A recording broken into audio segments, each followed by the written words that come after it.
And good evening, everybody. It is Sunday night, May 15th, 2022, 10:35 Eastern Time. My name is James Brierton. I'm coming to you from Charlotte, North Carolina tonight.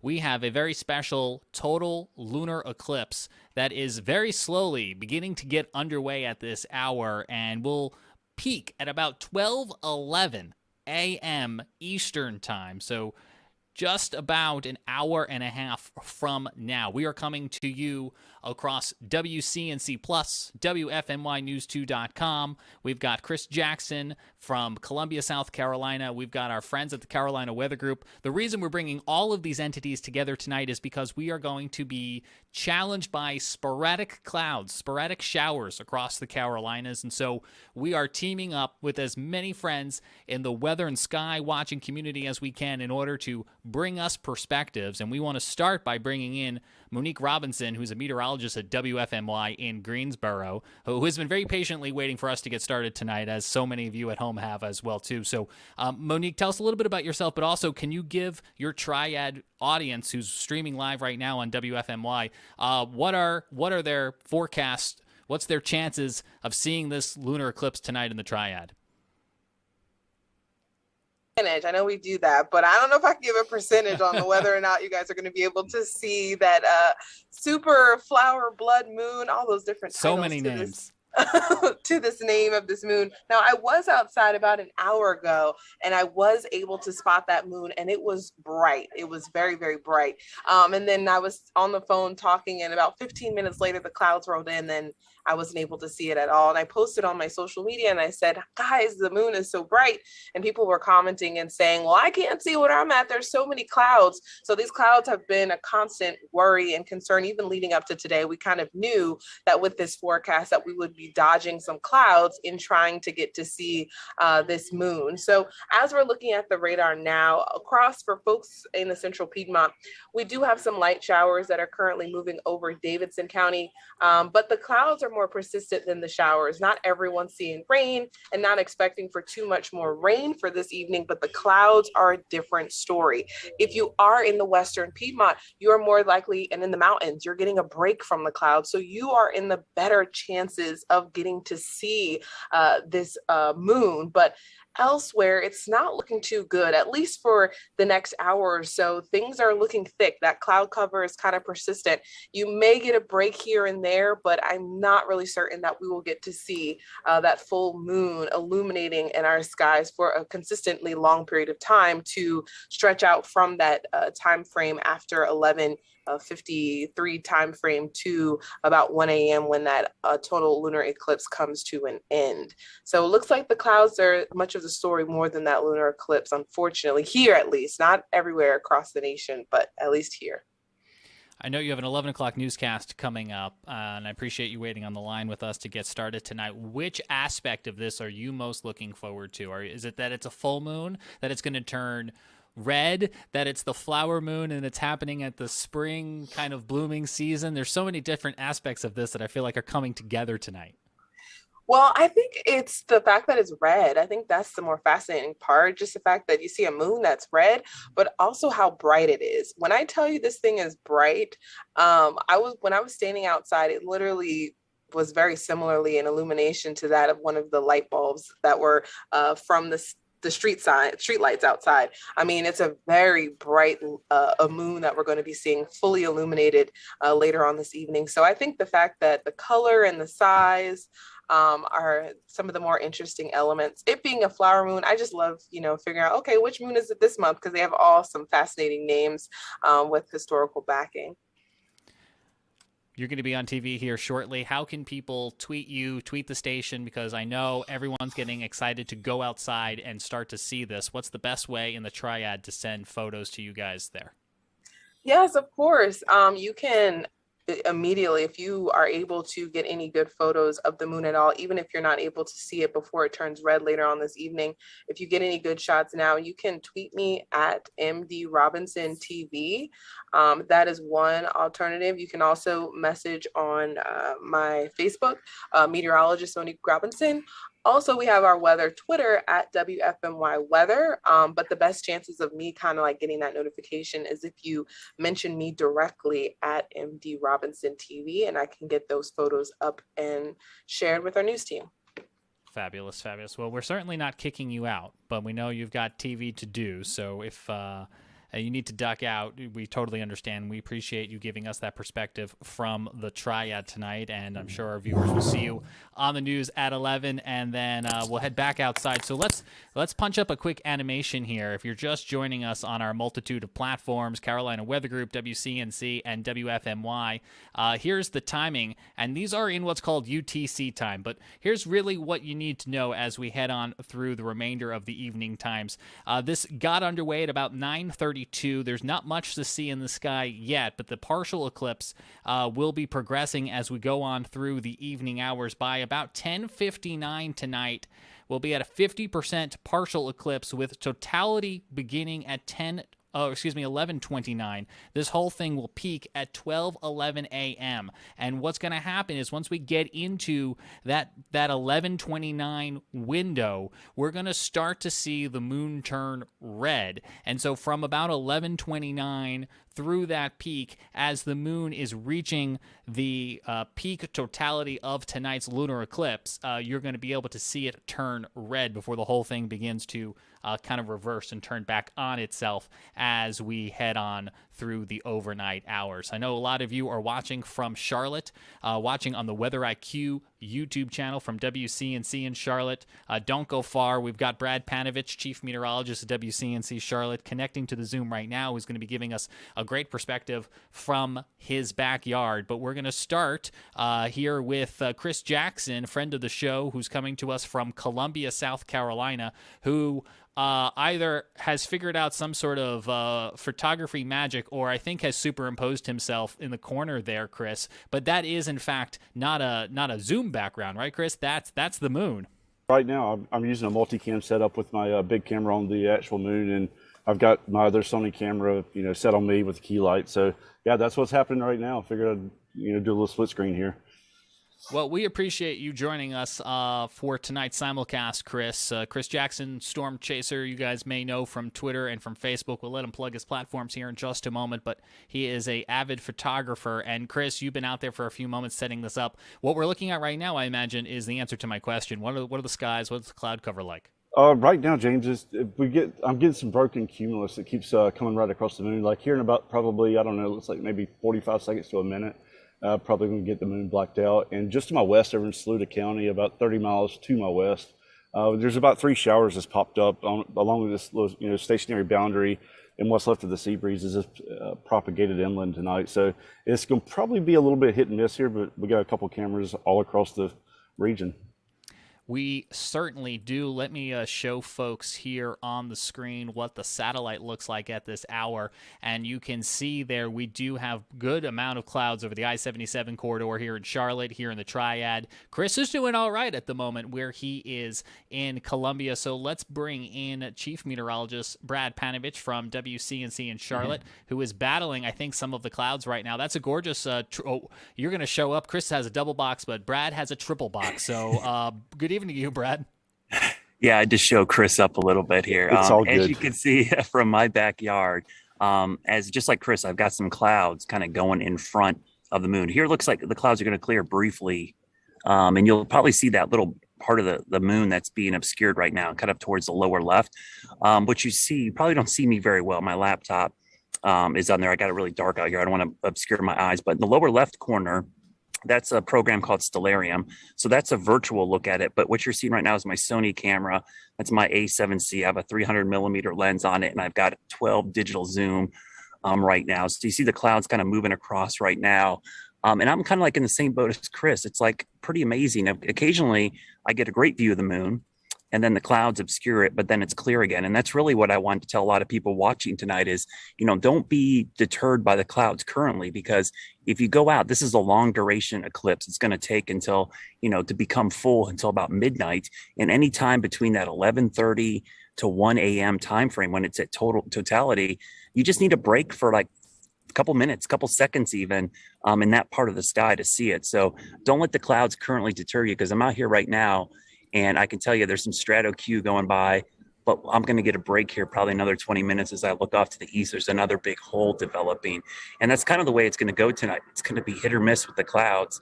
But don't give up if you have clouds currently, because the great thing is this is not going to be a one and done kind of thing. You can kind of wait it out and see over the next couple of hours. It really is kind of, I actually think the clouds make it kind of spooky and cool looking, to be honest with you.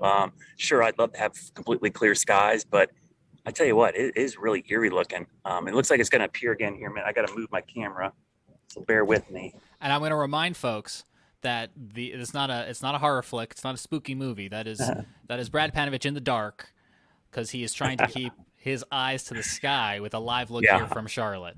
And I'm trying to keep my neighbors from calling the police on me right now. So that's the other part of this. I was actually, guys, I was going to be on my roof, but I realized the view down here in the ground was just as good, because I used some software to kind of figure out where the moon was going to be. And it's just like I expected right now. It's right above my tree line. So and as you're looking right there, you can actually see it kind of making an appearance there. And you might hear quite a few planes out here every once in a while. This time of night, seems like international flights going into Charlotte Douglas go right over my house. So there it is. You can kind of see it's really cool.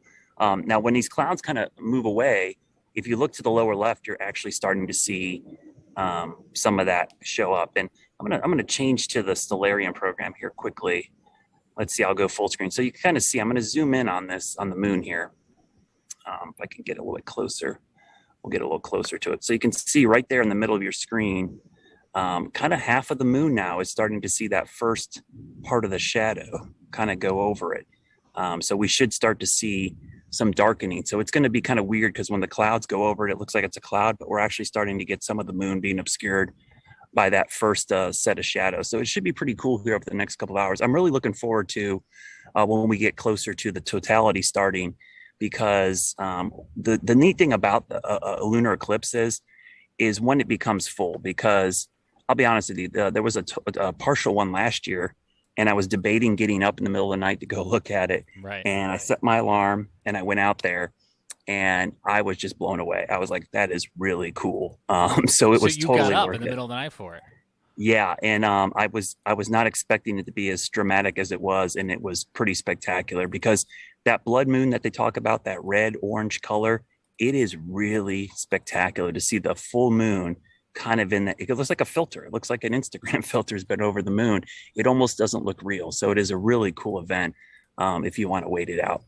Yeah, we've got the timings on the screen for folks now in Eastern time. I know that's going to be way more helpful than the UTC time I had on the screen before. And you can see at about 10:59, in about 10 minutes from now, we'll get to that 50% partial eclipse that Brad was just talking about. And that's when we're going to start to see hints of the red, which is reflecting that light from the Earth's shadow. And so as we head towards that peak eclipse at 12:11 is when the moon will be the reddest, and that's what gives it its nickname, the blood moon. So as Brad was just showing us, we'll bring his live pictures back up. We are combating the clouds. So that view is going to come and go, but that's why we've got Brad in Charlotte. We've got Chris Jackson in Columbia, South Carolina. Our friends at WFMY in Greensboro are going to provide an angle. NASA TV is going to be getting underway with their coverage shortly, so we'll take a look, and I'm sure they're going to have cool telescopes and things too. And of course, you can send pictures in. So at Carolina WX Group on Twitter, Monique from WFMY had their Twitter handle a few moments ago. Everyone knows at WX Brad or at WCNC. And we've got Scotty Powell from the Carolina Weather Group. He helms from Morganton, North Carolina, who's going to be watching for you to be sending in all of those pictures. And I'm hoping we can go to Scotty here in just a moment, who I know is already looking at some pictures that you all on our multicast have been sending in tonight to show us. So Scotty, if you can get a screen share ready, I'm going to come up to you and I want to see what exactly the viewers at home are seeing, and we'll kick it over to you, my friend. I think you're on mute, which if anybody doesn't watch the Carolina Weather Group podcast, we're going to get t-shirts that says, Scotty, you're on mute. That's right. Can you guys see the page here? But, yeah, we got you. Cool. So right now, just a few coming in. This is from Ricky Matthews up in the Tidewater area of Virginia, up in the Hampton Roads area. You can start to see that little shadow there. And also Ed Piotrowski down in Myrtle Beach, showing what it looks like here as the first shots of the lunar eclipse is now started in the Myrtle Beach area. So that's what we've got so far. I'm continuing to look through social media, and James, we'll be back hopefully with some more pictures here soon. All right, so at Carolina WX Group, at WCNC, at WX Brad, at WFMY, they are looking forward to seeing your pictures from across the area as we are coming up now to about 10:50. If you are going to be stepping away in a few moments, as I know some of our WCNC Plus viewers will be, to watch the 11 o'clock news, don't worry, you have two options. If you want to stick with the lunar eclipse coverage, you can find it at WCNC.com, on that Roku app, on the mobile app. There's a secondary feed running. So if the main feed cuts over to our newscast here in a few minutes, we'll continue our coverage in our alternate stream, or we will rejoin WCNC Plus at 11:30 at the conclusion of the news. But no worries, the best part of the show is really going to begin at about that 11:30 time frame with that peak eclipse at about 12:11 a.m. We were hoping to have Tony Rice, NASA ambassador from Raleigh, on with us tonight. He wasn't able to make it at the last minute. He did send along some very helpful information in his absence. We hope to catch up with him again real soon. It looks like Chris Jackson in Columbia, South Carolina, has a really good view right now. So let's go back down to Chris. And Chris, what are you seeing? Hey, James. Yeah, that little bit of scattered cumulus that I was just talking about, it encompassed the moon for about 3 to 4 minutes, and now it's gone again. And right now, just looking up at the sky, there's still a few scattered clouds out there, but it looks like, my view, at least for the next, probably 5-10 minutes at least, is going to be pretty unobstructed. So that's good. The wind just picked up here out of the west too, so I got to keep an eye on the radar to make sure I just don't get rained on. Yeah, let's say it's been a minute, so let's go ahead and take a look. Let's start with the Columbia radar, and we'll show folks what's going on down there. Matter of fact, actually, we're going to start a little north of you. This is in the upstate of South Carolina, Greenville, Spartanburg. We can see some heavier areas of rain right now in the I-85 corridor. Again, this is the Greenville, Spartanburg area of South Carolina. Heavy rain moving fairly quickly, and as Brad mentioned, this is a prolonged event. So even if it's raining right now, even if you have clouds right now, hang tight. They will be moving through quickly. So whether it's raining now or raining in a short little bit, your window of time will be coming. Here is that Columbia view. As Chris was just alluding to, we can start to see there's some new areas of rain developing between Augusta and Columbia. That could temporarily give folks in that area some visibility problems. But again, they will be moving through very, very quickly. And let's show you here, Charleston, South Carolina. We do have our friend Jared Smith on, and I know he's keeping a close eye on this. Visibility right now looking pretty good along the coast. Same way if you make your way along the North Carolina coast. What you're seeing there, by the way, on the radar, when you're looking at that blue, that's not rain. That's actually just kind of the artifact of the night time. So things are good in Myrtle if you're joining us tonight from Myrtle Beach. And again, let's go back over here to that Raleigh area. We know a number of you watching on the platforms of WFMY right now. So Greensboro is looking pretty good in terms of rain. If we punch back over to the satellite, we can get an idea of where the clouds are at this particular junction in time. And I think Jared Smith's got the best view of that. So if we go on over to Jared's view here on satellite and radar, we can kind of get that statewide view. But you can see the clouds that are building in right now across western North Carolina foothills, mountains, I-77 corridor, and that triad area. There's a couple of openings, it looks like, there in the clouds that could provide folks with some views. So it's not a complete washout. It's not a complete cloud cover, but we know some of you right now are going to be relying on this live stream, and that's why we're going to be with you until 12:30 a.m. If you're joining us right now on WCNC Plus, in the next few moments, you're going to get ready to join the 11 o'clock news from WCNC Charlotte. You'll again be able to continue to watch this stream on a separate stream there on the Roku app, WCNC.com, or the mobile app. And if you choose to go over to the news, we will rejoin you at 11:30. Right now, we're also on WFMY and on Carolina Weather Group. Brad Panovich, chief meteorologist at WCNC in Charlotte, has a gorgeous view. Brad, what are we looking at here? He may have stepped away, but what we are looking at here, of course, is the moon. No, I'm back. It's okay. I was on mute. I did a Scotty Powell there for a second. Somebody started tally. That's two.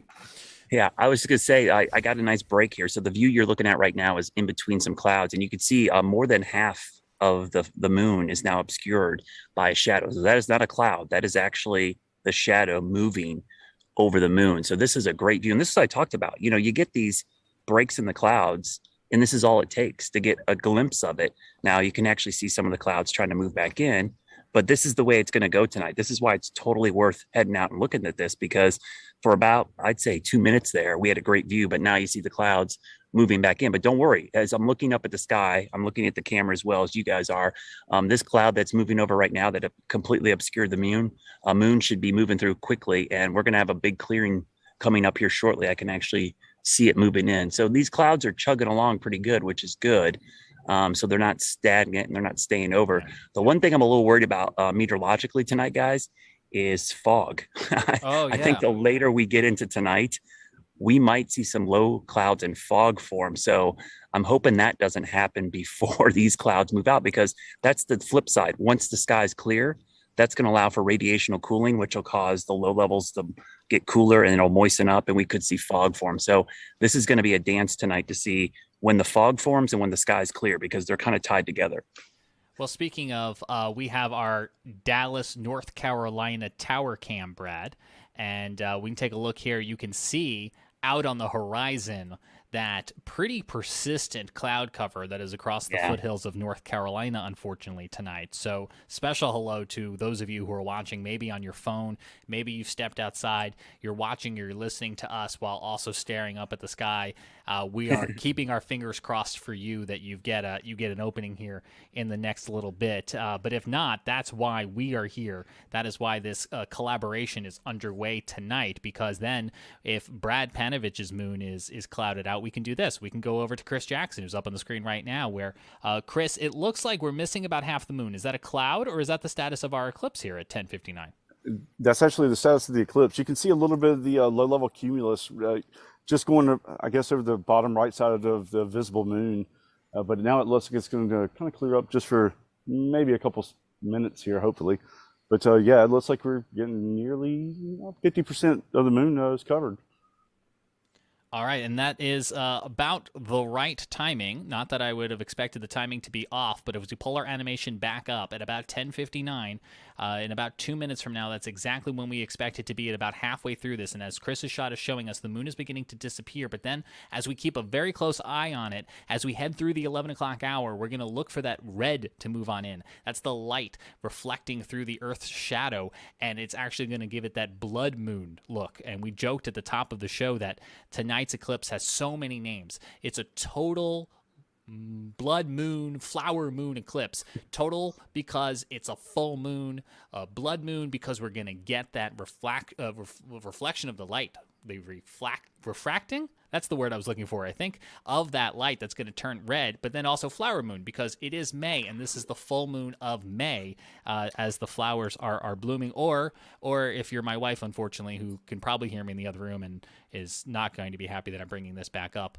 but the deer, Brad, the deer came and chomped so many of her blooming flowers the other morning, and I think you guys do some gardening there in South Charlotte, and I think that's probably something you've also run into. Any good tips on that front? I've tried everything, guys. The deer love me. In fact, I'm out here in the yard. I'm waiting for one to just come running into me because the deer in South Charlotte have no fear. I've tried coyote urine, soap, human hair. I've tried everything. You can't get rid of them. In fact, that was my a dog, disgusting list. Yeah, and even my dog has come out here and tried to bark at him, and they don't move. They're actually, I'm fearful for my dog when he comes out here. The deer are so aggressive. Well, we're going to be talking all things science tonight, apparently. So if nothing else, we just learned tonight that human hair and urine are alternatives to keeping the deer away. With that, we're going to say hello to Tim Buckley, Chief Meteorologist at WFMY in Greensboro, who's wondering what he just walked into. Was not what I expected, but I guess we're not talking about the moon because it's cloudy, right? We are talking about the moon. It's just taking a very long time. Okay. Well, eclipses are slow processes, right? We have a nice stratus deck here in Greensboro, so I'll be oohing and eyeing at Brad's live stream here. Looks pretty good down there. I got a nice photo from Wilmington recently too, so it's nice to see the eclipse is happening. It's just not not inclusive right now for everybody. Yes, which is where this live stream comes in. We're hoping, fingers crossed, that everyone can see it with their own eyeballs outside. But if not, that is where we will come in. Tim, as you joined us, as you know, we were talking about gardening. I can see some flowers behind you. Do you have any good way to keep the deer or bunnies or other wildlife out of your garden this time of year? So I'm on my deck and they don't come up here. That's the best option I found.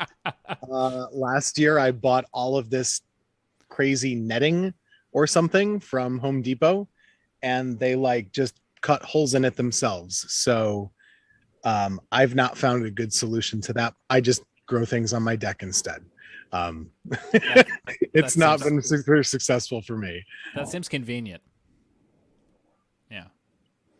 It is 11:01. I'm James Brierton in Charlotte. You're watching live coverage of tonight's lunar eclipse. It is being simulcast by WCNC in Charlotte, WFMY in Greensboro.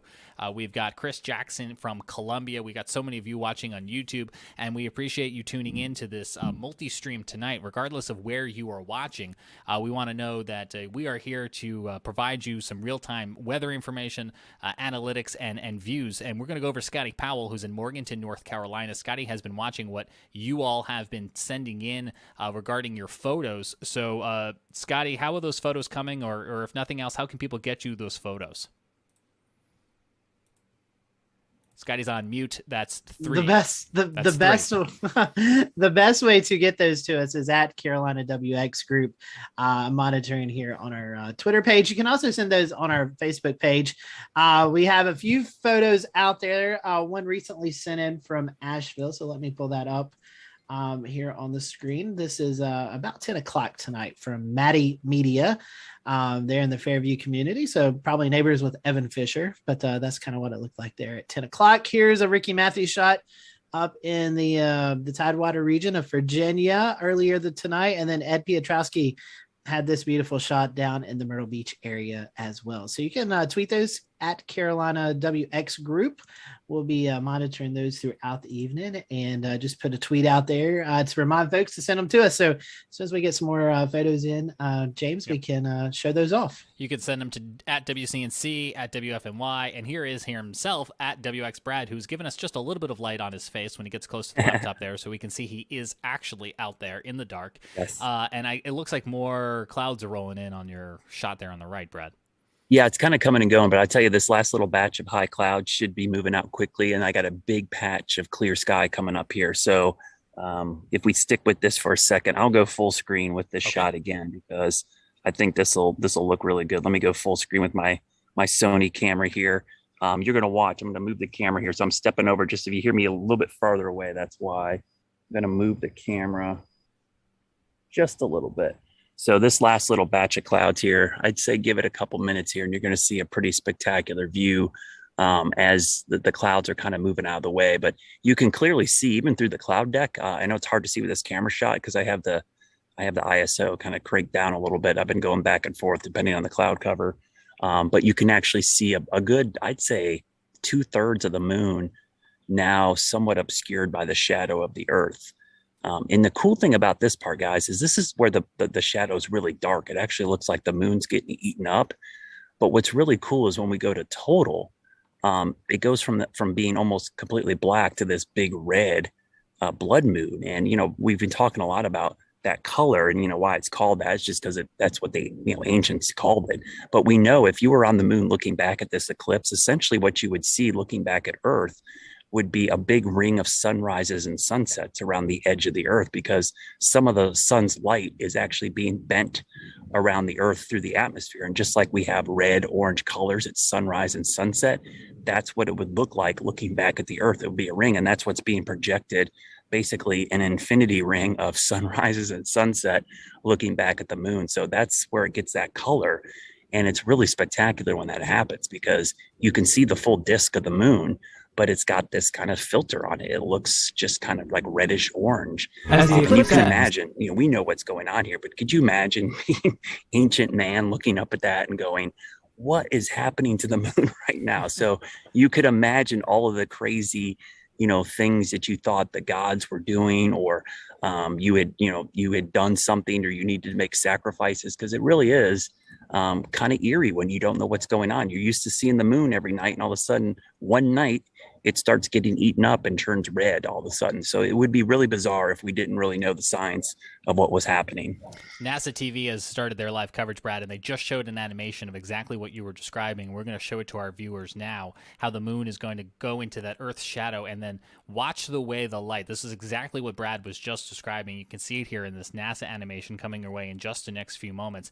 The way, as Brad put it, we're just going to see infinite amounts of sunrises and sunsets kind of bouncing off of the Earth, and that's what we're going to see on the moon. And we should start to see that here as we grow a little bit closer to 11:30 or so. Back out now live to Brad Panovich's camera here. You can see the moon, I think, has disappeared behind a cloud. So many of us are battling that. It's trying to pop back out. Let me go to Stellarium. So this is the program that I look at quite a bit. So this is a virtual look. This is what, if the clouds weren't in the way, this is what you would see. And I have the moon enlarged 8 times to make it clear. But you can see there's only a tiny sliver of the moon that's not obscured right now. So it's getting really, it's hard to see even when there aren't clouds, because it's starting to get dark. But as you mentioned, James, right around 11:30ish, 11:27, I think, is around that time, we should see it become kind of this reddish orange. So it should look spectacular. So I'll go back to my live camera here. And what I'm going to do is try to brighten it up a little bit. See if I can't get you some better lighting here, because I can barely see it. So I'm going to jack up my ISO here a little bit. See if we can. So it's kind of right there. It's in the middle of your screen. It might be really hard to see. So let me see if I can zoom in on it a little bit more. Yeah, it's really hard to see, guys. It is getting to that time where it's just not. Well, that's okay, because we just got another cloud. So, guys, the cloud kind of obscured it here. Well, I'll show Every the view. time I'm getting excited. Yeah, let me show the view from Columbia, because we've got Chris Jackson, who's got the view right now. And this is why we're so glad we've got so many friends, so many weather friends across the Carolinas with us tonight. Not to cut you off, Brad, but we can see on Chris's shot, we do have just that sliver. And this is not clouds. That is the actual eclipse, leaving us really with more or less a crescent of the moon here at about 11:07. Chris, what is the status of the clouds in Columbia, South Carolina right now? Still holding good right now, James. Hopefully it continues. The storms I was just talking about just a few minutes ago off to the west, and Saluda County and Edgefield County, looks like they're starting to kind of wane down a little bit, pulse thunderstorms, and just colliding outflow boundaries with another storm trying to develop on the north side of Lake Murray near the Ballantyne area. So right now, still hoping the clouds remain out of here and we can get a good look at this in the next hour or so. Tim Buckley is in Greensboro. He is the chief meteorologist at WFMY. What are your clouds there, Tim? Yeah, just a little walk around the yard, right? I have a couple of breaks starting to develop in our stratus deck here. Unfortunately, they're not well placed at the moment, but I'm just looking for encouragement. So any little breaks could always move into a favorable location, but the IR satellite's not really giving us too much hope at the moment here. And what's going on for anybody watching, we don't really have a lot of storms here locally. We had some earlier. There aren't many left over. So that was the encouraging part, is that the storms were winding down. But the way that clouds can be created in a warm season setup like this is you get afternoon thunderstorms, and then you have what we call convective debris, right? So those thunderstorms create very tall clouds, and then there's blowback from them, and that just becomes a higher level cloud deck. Now they can get thin enough, like Brad has been showing on his feed. Sometimes they're thin enough that you can see the moon through even so. That was the case for us earlier, but right now it's pretty thick. So no reason to panic yet. We still have about 90 minutes or more to try and get a little clearing, but best viewing is not here. We might have a better view in November, hopefully. It's at a less pleasant hour, if I recall correctly, though, for November. Yeah, I guess. This is a live look right now in Charlotte from Brad Panovich's camera. Brad, we can see most of the moon that is visible right now. Yeah, so what you're looking at, there's clouds there, but that little sliver is all that you can see, even through the cloud deck. So it's a little blurry. I'm going to try to focus a little bit better for you guys. See if I can give you a little better clarity here.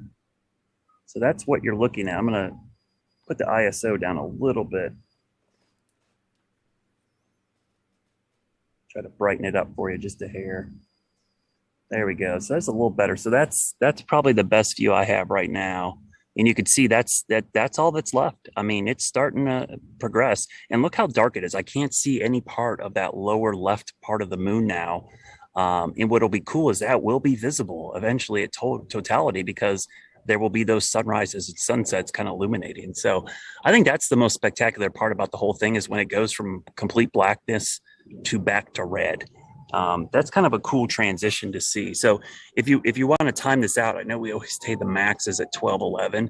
I think the cool part is when it goes from the partial to totality, is always a really cool event. And then on the other side, going back from totality to partial is also a really cool event to check out. The other thing is I'm zoomed in pretty tight. You can see how quickly the moon moves out of frame. I know Chris is probably fighting that as well. The moon, it's rising, even though it's technically moving into the shadow from upper right to lower left. So it seems kind of weird, but you got to remember, the Earth is rotating, the moon is orbiting around the Earth, and then we're all orbiting around the sun. So we've got 3 moving bodies, and it's pretty cool to think about how all 3 of those are lining up tonight to have this eclipse, which is when you think about how that works, it's pretty spectacular, even though it is kind of, blows your mind how everything's moving in different directions.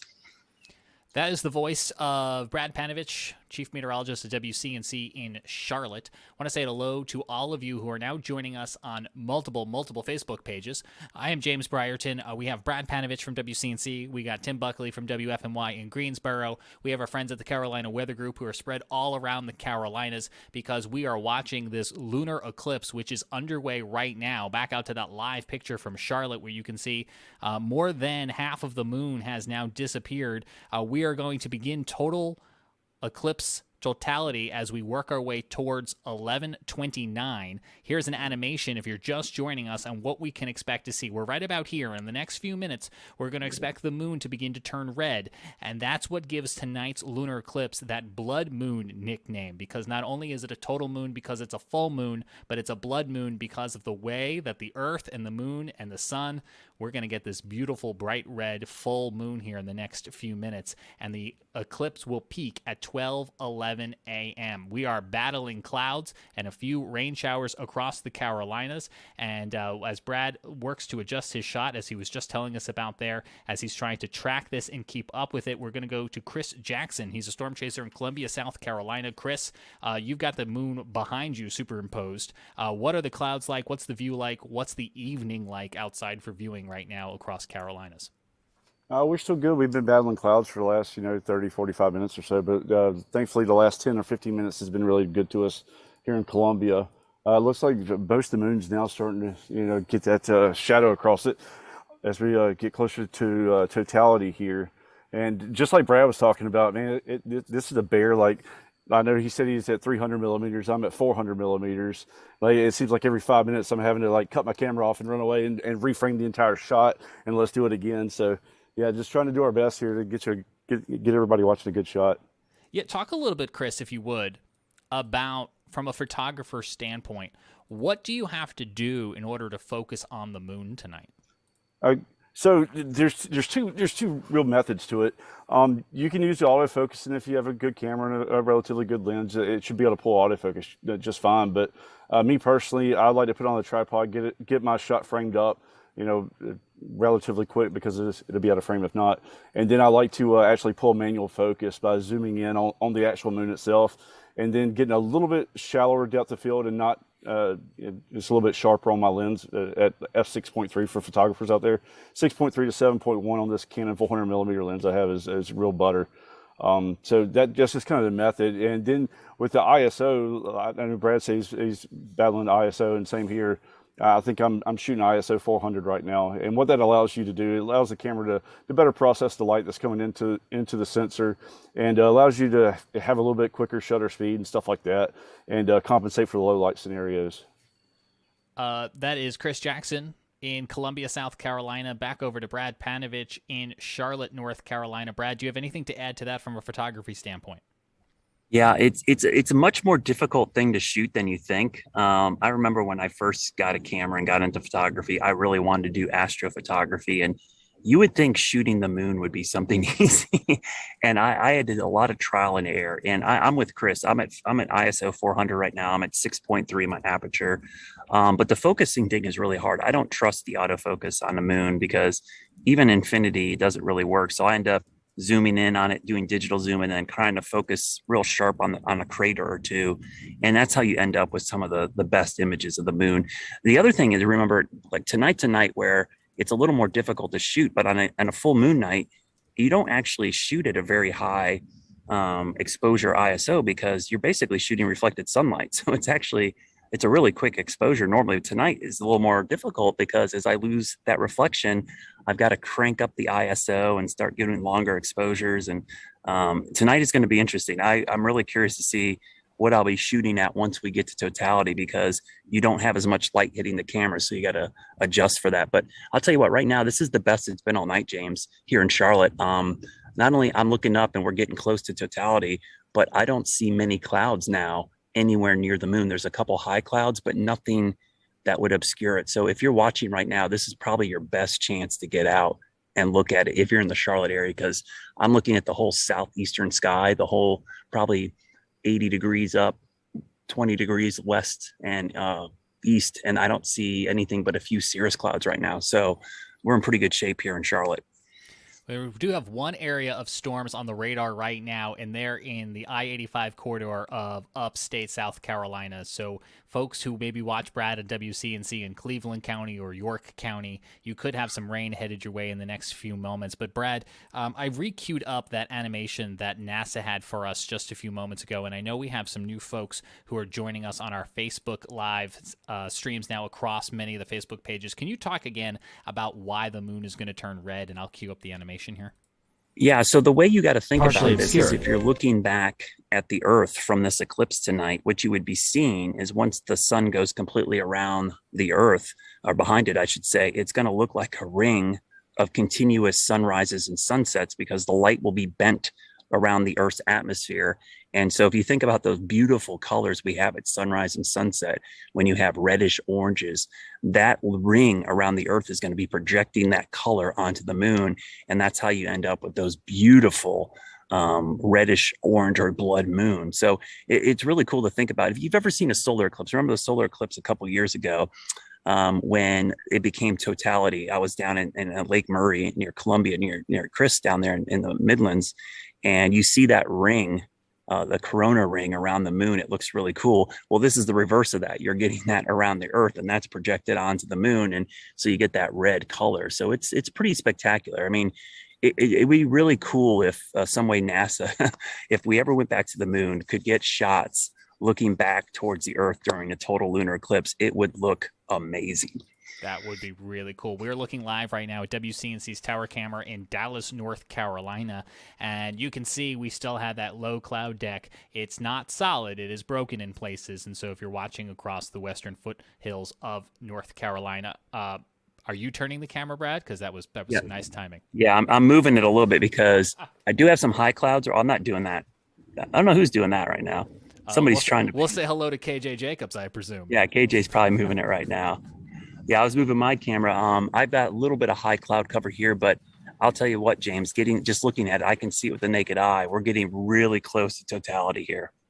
Yeah, with that, as KJ seeks for it on the Dallas camera, let's go back down to Columbia, South Carolina. And I'm going to show Chris's picture, but Chris, I'm going to actually talk to Tim Buckley because I see Tim has moved, and I'm just wondering if it's weather or if it's lighting or what's the situation in Greensboro, Tim, as we look at Columbia. Yeah, hey guys, back here in Greensboro. Tri-area folks, you might be seeing some of this as well. Just had a couple sprinkles start to begin here in Greensboro, which is obviously not great for a weather situation or from a cloud cover perspective. We're tracking a couple of light showers in Randolph County, parts of Guilford County seeing this too. So this is just kind of showcasing how thick our cloud deck is. It's not just cosmetic, it's also producing some rainfall. So I have still a couple breaks if I look north of me. I'm probably looking into Rockingham County at this point, but I haven't seen the moon itself in well over an hour now. So we're not even getting that brightening of the clouds. We're just seeing thick overcast at the moment. So I've moved from open air to covered to keep my computer in good shape here. Also had a tree frog get in the house, and my cat went to try and kill it. So I tried to save the tree frog, and I can report it has been returned to the wild unharmed. So we will get you a Good Samaritan badge. Enjoying the views from the other areas, though. The eclipse is looking really good.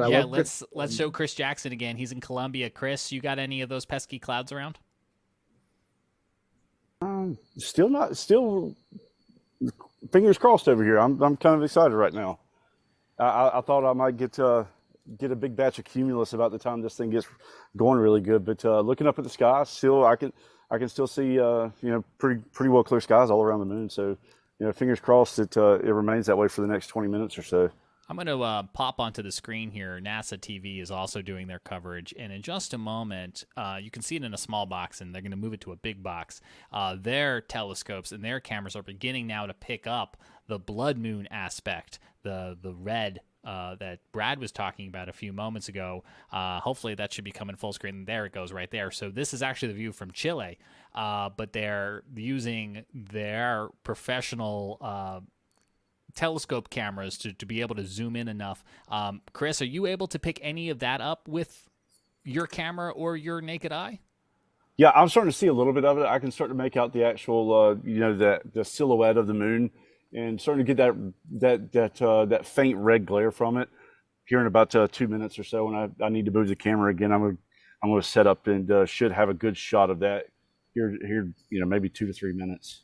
Yes, and what Chris is alluding to, and so some of you who I'm sure have your cameras outside right now, is when you watch these things on NASA TV or you watch them from an observatory, they're tracking it, right? So that telescope is moving automatically, and to you it almost looks motionless. But if you've got your camera right now outside on a tripod, as Chris does and as Brad does, you're having to manually try to keep up with that orbit.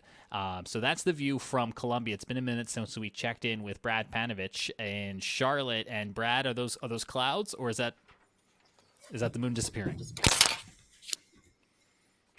It's a little bit of both. I just had a cloud go over it, and we can maybe wait this out. This cloud isn't very big, but as Chris mentioned, I'm starting to see that kind of blood red color take on. Unfortunately, I'm gonna have to crank my ISO down here. So let me go over the camera, and we'll kind of mess with it here as I kind of get ready to do this. You might be able to start to see it here in a minute. That's the only little part that's left. This is very small. Yeah, there's not much left of it. So I'm trying to move the camera. And what I'm going to do is I'm going to play with my ISO here. I'm going to start cranking it up just a hair. And we're going to get the exposure a little bit longer here. So you might see there's a cloud in front of it right now, but that's all that's left. You see that little sliver? That's it, guys. That's all that's left. So what's it, 11:23? I'm looking at my watch here. Yep.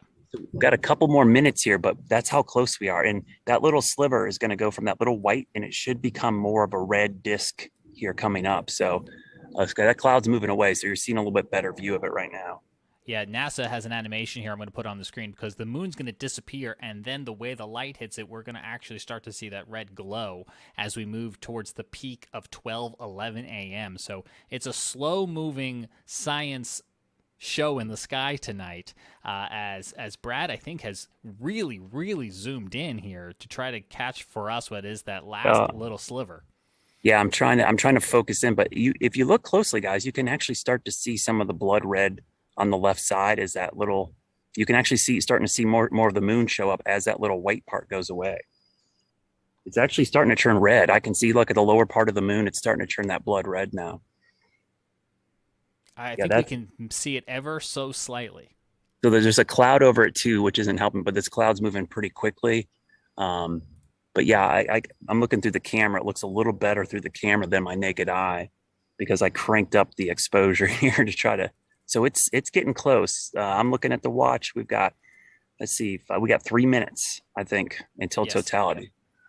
So this should be this should be the highlight, honestly, of the whole event, in my opinion, because when this happens, it's going to go from that little sliver to like a bright Not bright, but it's starting to look. There goes the cloud, Yeah, we guys. could see it right there. As soon as that cloud starts to move out. Wow, that looks really cool. So you can see it's getting red. I'm going to move the camera a little bit, so give me a chance here. Yeah, we'll pop over to NASA TV, and there look for Morocco as Brad repositions his camera. Right there, Brad. I think the shot may have even froze, but we could see just how red it looks in Charlotte. So I'm zooming in. I'm going to focus here. There you go. We're getting pretty close. Yeah, we're just minutes away from total lunar eclipse here. That might be the best. So that looks pretty good, guys. That's about as best as I can get right now. You're getting a thumbs up from Tim Buckley. So it's looking good, guys. It's very red. And when that little white, there's a little bit left. I mean, I got 2 minutes left of that. So it should get pretty bright here in a minute. But it's crazy. I'm looking at, it looks better through my camera than the naked eye because it's so dim with the naked eye. It probably doesn't help. I keep staring at the screen, and my eyes can't adjust, but it is kind of spooky out here because now I have a complete clearing. As you can see, those clouds moving away. And just like Chris's shot, but I really talk about a blood moon, guys. That has really got some red hues to it now. That's incredible. Yeah, here's Chris's shot you just mentioned. So Columbia, South Carolina getting the same view right now. And if you're joining us on the live stream because you have clouds or you have rain, this is magnificent. We're glad we were able to bring these pictures to you. I'm sure Tim Buckley in Greensboro wishes he could see it in the sky, but Tim, we're going to do the best we can and share these pictures with you. Looks great. Yeah. And it's always cool to see that progression, right? Like someone I follow on Twitter, Ricky Matthews, friend of the program, of course. He took like an hour ago versus right now, and you see how much it changes so quickly, going from partial to the nearly total, and I guess what now is technically total. It just changes so fast.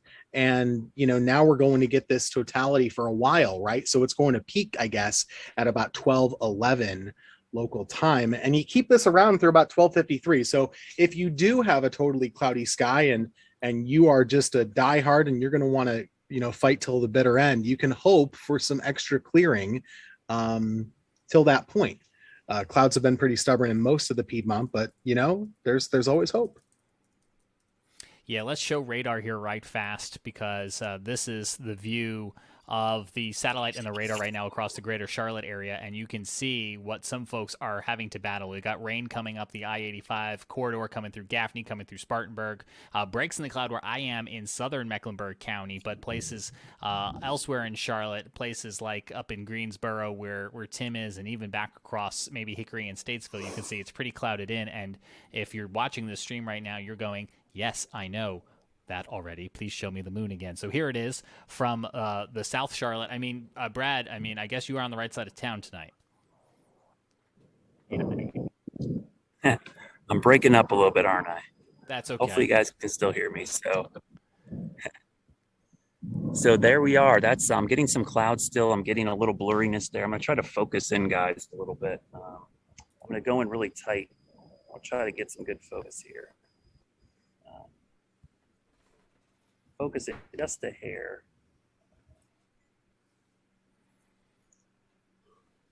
And we'll kind of give you that view right there. So that's kind of the view I have right now. So there's still some high clouds scooting across the sky, but it looks really nice right now. Now we just got a big cloud, obviously, as I just say that. But that's kind of the trend tonight. You just kind of got to wait it out and then hope you can get into more clearing at some point. Yeah, here's a look at the NASA TV coverage. You can see their telescope view down there in the bottom left. I believe that is Morocco. So much of the world, not all of the world, wow, but so much of the world right now is being able to enjoy this if they don't have the clouds. We'll get back down to Chris Jackson in just a moment, who is in Columbia, South Carolina. Scotty Powell is in Morganton, North Carolina. He's taking a look. Scotty, what type of pictures are you seeing coming in right now from social media? Yeah, let's get to that. Let me share the screen here and refresh. I just tweeted out a few more photos from our Carolina Weather Group account. So starting to get a lot of cool pictures coming in. So as Tim was just talking about just a little bit ago, this is from Ricky Matthews up in the Hampton Roads area, Virginia, just above the Outer Banks there. So you can really start to see that red hue from Ricky's photos. This is from Matt Toadvine, a friend of the show. He's out on Ocean Isle Beach out on the coast, and you can kind of see the reddish hue starting there with the moon. This is down in Jared's area in North Charleston. A lot of cloud cover down in the low country of South Carolina. This is a great photo from Ryan Gallagher in Columbia. You could see about 7-8 minutes ago that red hue showing up nicely in this photo. Lancaster, South Carolina, a little bit earlier. You could see a little bit of the eclipse here. And let's see, I think we've got some video up here from the North Carolina-Tennessee line up in Yancey County. You can start to see a little video here of the eclipse going on up there where there was some cloud cover and rain just about an hour ago. So that's some good signs there. This from Rowan County up in near the Salisbury area. And then this is James Island down again in the low country of South Carolina. So all kinds of cool photos coming in, and you can share those with us at Carolina WX Group on Twitter, and we'll be happy to share them out to the live stream. James. Yep, at WCNC, at WFMY, and here's the view from at WX Brad, which is looking very red right now. The moon has come back in red. Essentially, is what has happened. Yeah. It's looking better, guys. We finally have some decent color now showing up. Look at that. I mean, that's cool. I mean, that's a great shot. You can see just a little bit of clouds kind of moving out of the way, but just that reddish blood hue to it. And then off to the right, there's still a little bit of white there, which is kind of interesting. I've seen this before. It's just because, remember, it's not totality yet. So one side of the earth is refracting more of the sunrise, sunset than the other side. I think it'll become more uniformly red as we get closer to that totality around 12:11 a.m. So in about 30 minutes or so. But that's the way it looks right now. And it is, I think with the naked eye, if you have a chance to go outside right now, I'm in South Charlotte. I'm kind of in the Pineville, Ballantyne, Quail Hollow, Carowinds area. That's a part of town I'm at. I have completely clear skies, guys. And right now in the south sky, it just looks weird. It looks like the Death Star up there right now. It is. I posted that funny picture the other day, but it does look like that right now because it doesn't look like the moon. It looks like it's a planet. It looks like there's a planet up there and not the moon because there's just this red disc in the sky. It's really cool looking right now. That is the view from Brad Panovich, Chief Meteorologist at WCNC in Charlotte. For variety and for perspective, we'll double box that with the view from Chris Jackson in Columbia, South Carolina, who has a very similar view of what's happening right now. We know a lot of you across the Carolinas and potentially elsewhere are having to battle clouds and rain. So we welcome you in to this continuing live stream coverage of this May 15th, 2022 total lunar eclipse. This is the voice of James Brierton in Charlotte, bringing you live coverage across the platforms of WCNC, WFMY, and Carolina Weather Group, and welcoming in back now our viewers on WCNC Plus, as we have now reached what is the total kind of grand eclipse here, and the blood moon portion of tonight's eclipse is beginning to set on in. At 12:11 a.m. is when this will peak. That's and so yeah, and if you're watching right now in Charleston, our own Jared Smith telling us that he is currently obscured by clouds. And so so many folks, unfortunately, across the Carolinas right now do have those clouds and possibly some rain moving on through. And so that's why we've got perspectives like this one from Brad Panovich on the southern side of Charlotte near Pineville, where you can see that blood moon in beauty right now. Yeah, it's gorgeous. I was just admiring my work here. I was looking at the screen. It's kind of nice to have this blown up on my laptop because I have my camera plugged in. I don't normally do this and have a big LCD screen to view this, but it looks amazing. And for everyone asking, this is a Sony A7C, so it's a mirrorless camera. I'm at 300 millimeters with the lens, but I'm actually got a digital zoom of 5.9. So I'm actually increased the zoom there about 5.9 times. So this is just with your retail consumer version mirrorless camera, which I really highly recommend. A lot of people ask me about telescopes, and I love telescopes, and I would love to spend the money on some, but there's amazing work you can do with astrophotography with just the regular cameras if you know where to look and point them. And the moon is one of the things that is spectacular like this. And tonight, this is a really cool view.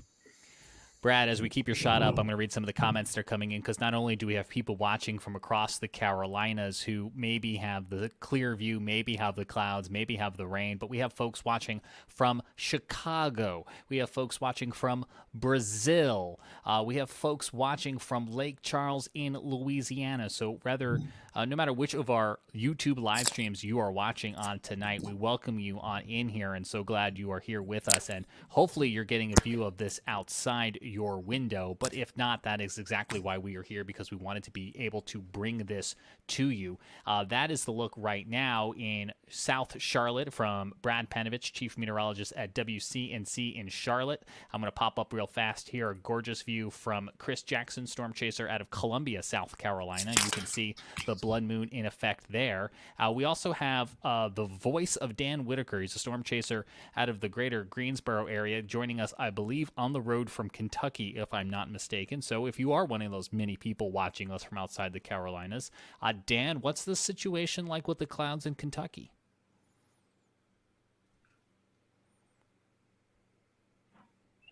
Hey, James. Yeah, so we're seeing a good break in the sky here, just west of where some storms have blown through. So yeah, pretty much a good view of western Kentucky and kind of southeastern Illinois, southern Indiana. We're having a pretty good view here, it looks like. So not really many clouds in the sky at this point.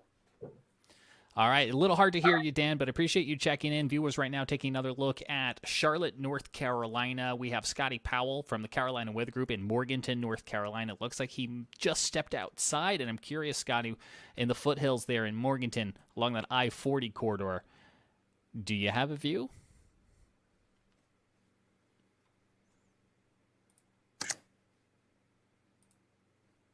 We may have to wait for Scotty to come back inside to answer that question. So I'm going to put on the screen right now, Brad, the view from the WCNC Dallas, North Carolina tower cam.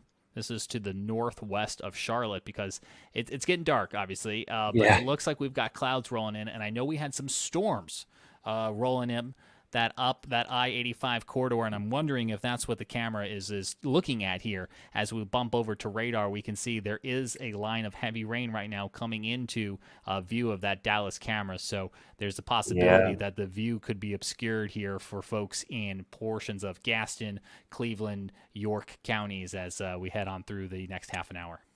Yeah, unfortunately, it does look like there is a little band of showers coming down out of the mountains and foothills, and I might lose my view here eventually, but this is the beauty of it.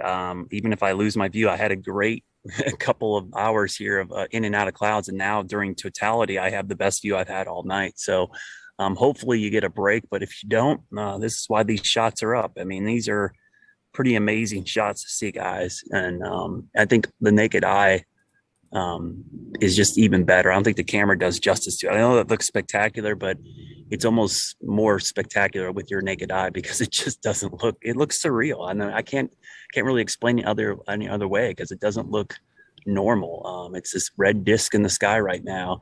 And if you glance up, you're like, you would ask yourself, what is that if you didn't know what was going on? So it is a really cool. Yeah, I can't imagine. I mean, if you didn't know what was going on, it's like the first time you see the Starlinks go by and you're like, what is that? It is crazy. And this is kind of what it looks like tonight looking up at this. I know so many people are here to see the moon, and I won't stay here very long, but back out to that Dallas, North Carolina tower cam where you can just see those storms approaching or that rain band that's coming in. It's nighttime. It's hard to see, but that structure in that cloud is gorgeous. Okay, back out. It looks like a shelf cloud coming in, right? Actually. Yeah. Wow, that is pretty crazy.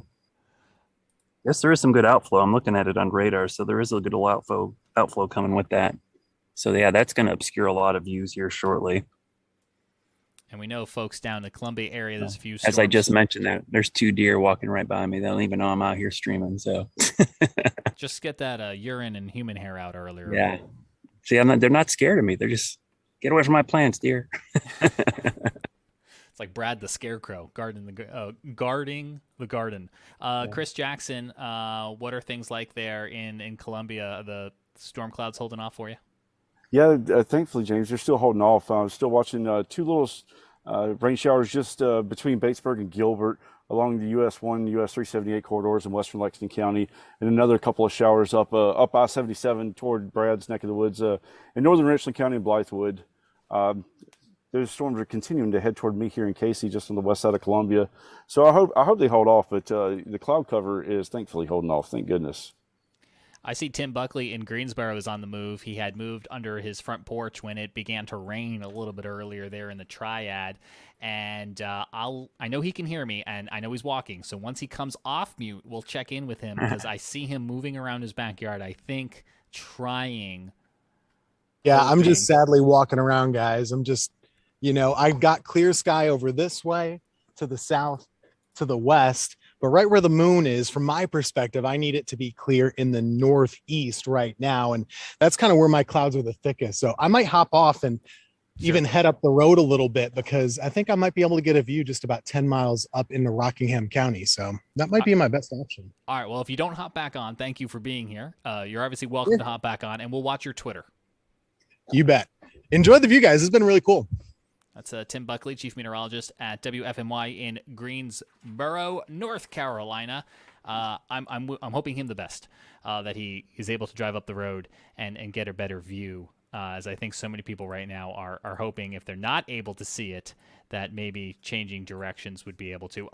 Dan Whitaker, we're going to put your photo here up on the screen. Dan is a storm chaser based out of North Carolina, joining us tonight from Kentucky. And Dan, I think you're trying to show us the back of your DSLR. Is that right, Dan?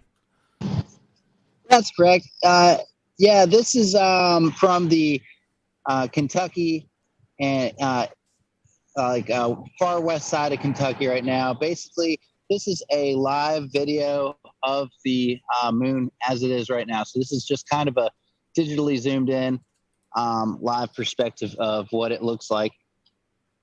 It's kind of starting to get a little darker than it was. So we're seeing kind of some of the darkness take over, but it was very bright just a few minutes ago. So we're seeing it change kind of in real time here. We're going to check in real fast here with the NASA feed. They're doing their coverage, but you can see from Morocco, they've got this gorgeous view, probably from a telescope or observatory of sorts, and you can see the moon there. It's so interesting to me, guys, how when we get into the actual eclipse part of it, because of the way tonight's alignments are and tonight's orbits are, the moon has almost come back. It began to disappear, and then now it is back, but in red. And we'll go over to Chris Jackson's view here, and I think that's one of the things that makes this so special. Chris, you are a photographer of weather and a photographer of aviation and a photographer of things in the night sky. Do you normally get up, Chris, in the middle of the night if this was happening, say, at 4:30 as opposed to 11:30? It depends on how good it's going to be. If I think if we're going to have clear skies and something kind of cool, yeah, I'll do something. Like one of my most popular pictures I've ever taken, I did a lunar eclipse over Williams-Bright Stadium a few years back, and did a full composite of the entire moon cycle as it went across the sky above Williams-Bright. And that was in the middle of the night, so that one was definitely worth it. It just depends. Or if it's some good lightning, definitely. Yes. I think that's one of the things that makes tonight's eclipse so special is the moon is full. We're getting this blood moon aspect of it. The weather is mild from a temperature standpoint. Obviously, we've got the clouds and the rain that are hampering it.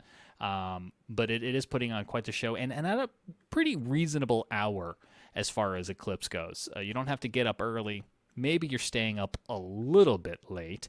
Here is the look again via NASA from Morocco, and we'll go back over to Chief Meteorologist Brad Panovich in Charlotte, North Carolina.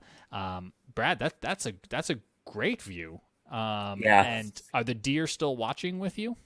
Yeah, I think they ate some of my plants and took off. They got their meal for the night. So actually, the interesting thing, you guys probably on the camera, you can see those two stars. Yes. That are showing up as well. So I was actually going through my astronomy software trying to figure out what stars those are, but those stars are showing up nice and bright as well.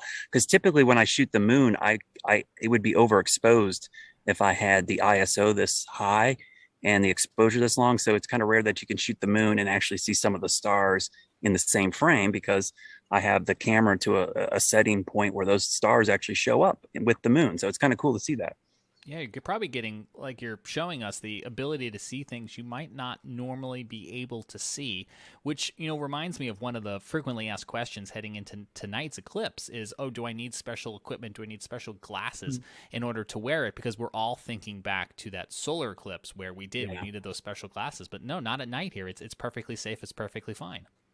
Yeah, and it's rare to be able to shoot the stars close to the moon like this because normally the moon is reflected sunlight, so it would overexpose everything. There's no way I could ever get these in. So this is a unique shot as a photographer that you can take some stars in the same frame as the moon because the moon isn't going to blow out your shot like it normally does. And another cool thing is if there was a meteor shower that peaked this morning that was kind of ended up being weaker than expected. But a night like tonight would be really cool if there was a meteor shower as well, because the moon going dim like this would allow for many more meteors to be seen instead of being washed out by that full moon. Scotty Powell, I'm going to leave this shot up from Charlotte, but I know you stepped outside in Morganton in the foothills of the mountains of western North Carolina. What are conditions like there?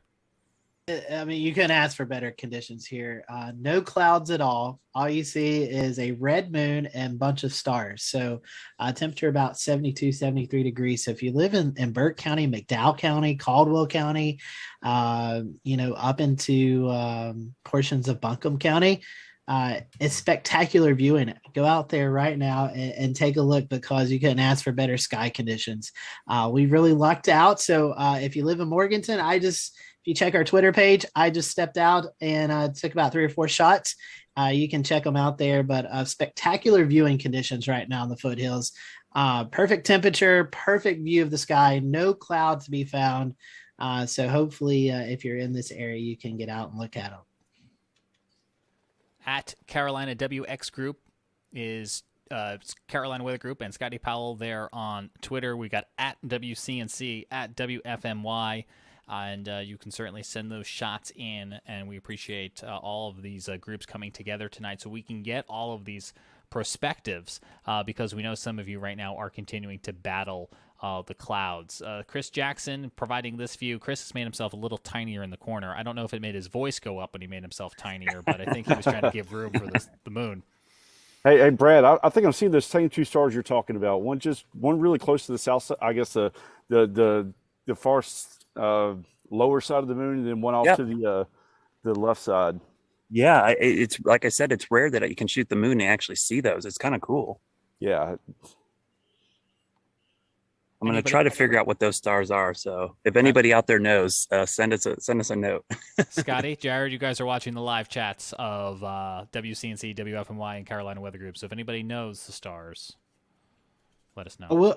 I will say this. There's some reports now in Greenville, South Carolina, folks being able to see it. We had some storms there earlier, I would say about an hour or so ago. So skies are clearing out there in Greenville. So if you're listening from Greenville, get outside and take a look up. You should be able to see it. Just saw a few pictures come in on Twitter. So good news there.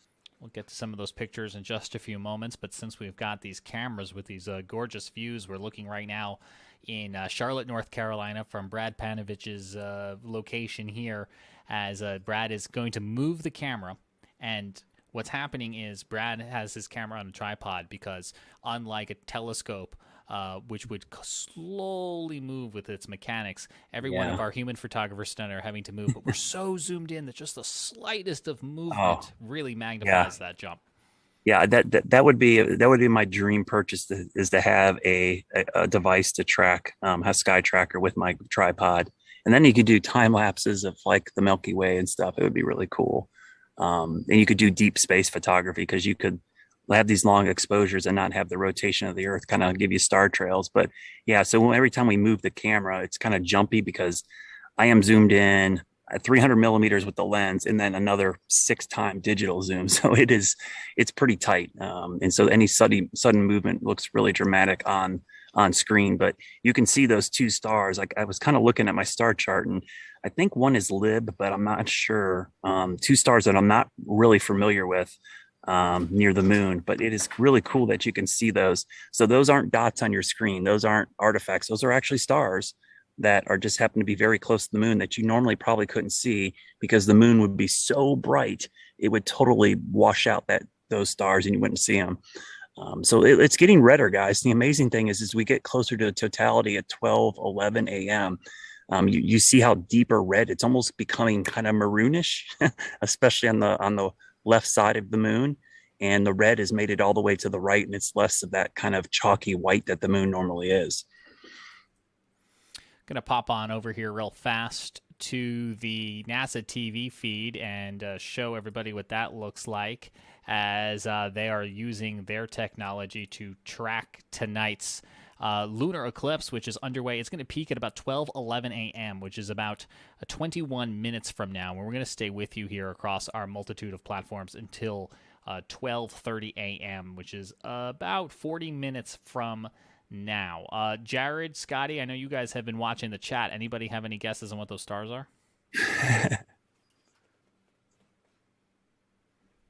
I haven't seen any guesses, so nobody knows. So Natasha Brown on YouTube, some dude, okay, so reliable source, named the stars on Twitter something like HR 5762 and HR 5756. So either they are stars or pieces of legislation originating in the House of Representatives. Oh, can we name them still? Are they still up for adoption? Apparently so. But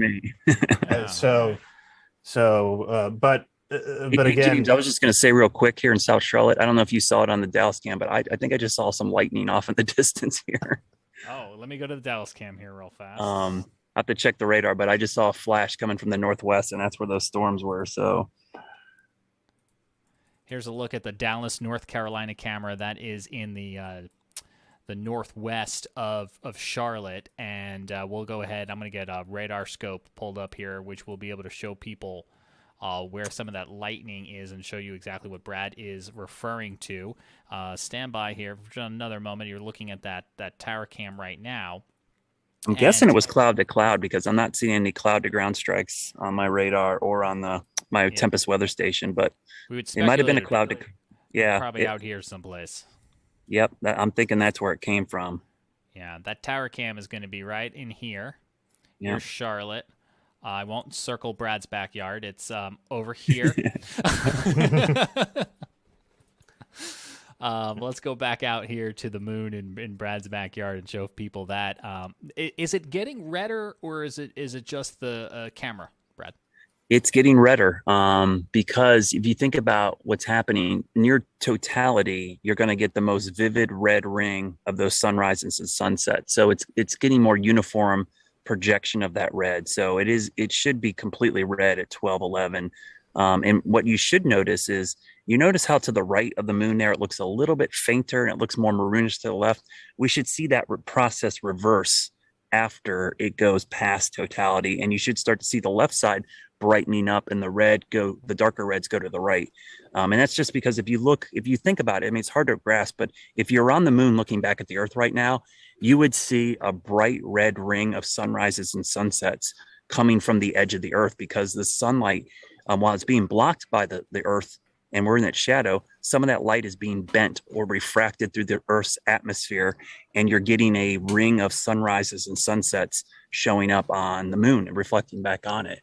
And I'm about to get, it looks like some high clouds here in a minute. So I'm going to move the camera again because I think in probably about another minute or two, we're going to get some looks like some strato Q coming in to kind of obscure our view. So if you're in South Charlotte, get out there now. This might be your last chance for a while.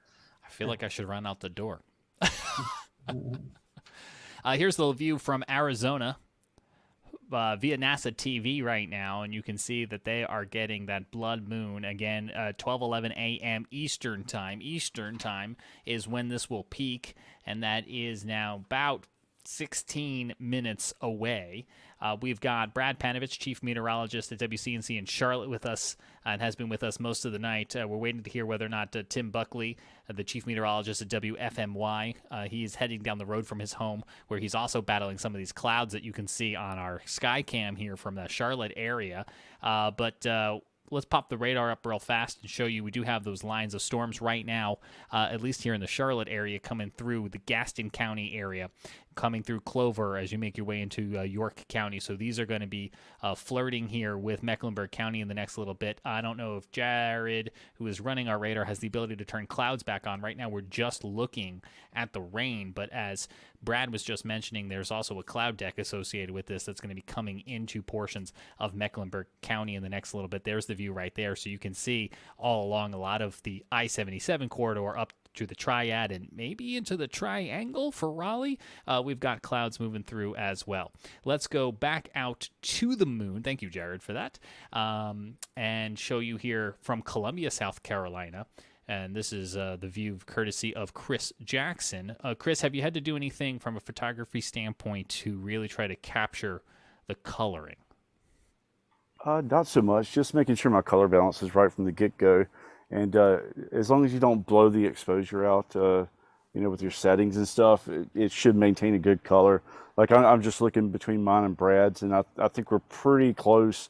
I think my picture might be just a little bit brighter, but it looks like he's trying to readjust his camera. But it looks pretty close. I mean, the biggest thing is, using your naked eye to look up at the moon and then comparing to what you're getting on your camera. It's not the hardest thing in the world to do, but it does take a little bit of work sometimes, just getting that color balance right. But once it's there, you kind of have to set it and forget it. We're going to continue these views here until about 12:30 a.m. Eastern time. As we know, you guys are going to want to continue to watch this. It will peak at about 12:11. Scotty Powell is looking right now at what you guys are tweeting at Carolina WX Group, at WCNC, at WFMY.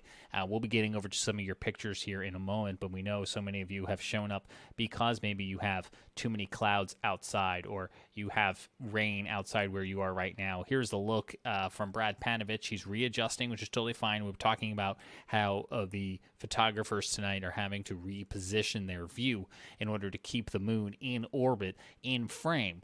As we go on through the evening hours, we see one star, maybe the second mysterious star still around, if any of the astronomy nerds out there can name them for us. Well, what I was watching, guys, that star that was towards the bottom actually is now behind the moon. So it's actually was moving. So it was kind of interesting. It got really close to the edge there and disappeared, but we could still see that other star off to the left there. It was pretty cool to see those stars in the frame. And I'm like Chris, and Chris has got a really good shot. I'm having a more difficult time now that it's getting darker, but I'm also getting some clouds. You might see those high clouds now going in front. So it's obscuring the view. And those are the clouds I was talking about, James, that are coming in. And I think this might be starting to obscure the view a little bit. So you're seeing a mix of some clouds and the eclipse here. It's not just the eclipse. So those dark shadows, those are actually clouds moving across in front of it now. Yeah, here's Brad's view, and we got those clouds moving into Mecklenburg County. The good news is, if there is a silver lining, is that you got to see most of the show. Yep. I mean, it was a good view, and I got pretty close to totality. So I'm pretty happy. Hopefully I get another break here. I was hoping to get a good view all the way through totality. But that's the thing. If you didn't see the front side of this, and I know there's some rain over in Gaston and Cleveland County, I know you may not want to stay up late, but you might be able to see on the back side of those storms. It sounded like that's what Scotty was seeing, is on the back side of that line. It does look like it clears out again. So there might be some luck on the tail end of this if that continues pushing off to the east. But yeah, you can really see on my shot the clouds are getting thicker. We're kind of losing the shot here a little bit. We'll pop a wider view of radar up. You can see that rain activity along the I-85 corridor coming out of South Carolina into portions of North Carolina. But I really wanted to check, for my own selfish reasons, is whether or not Chris Jackson in Columbia, South Carolina is going to be able to hold out until 12:30 or not with us. The weather might cooperate, but is Chris Jackson himself going to be able to keep his eyes open? I hope so. Chris, Yeah. What's the show like there?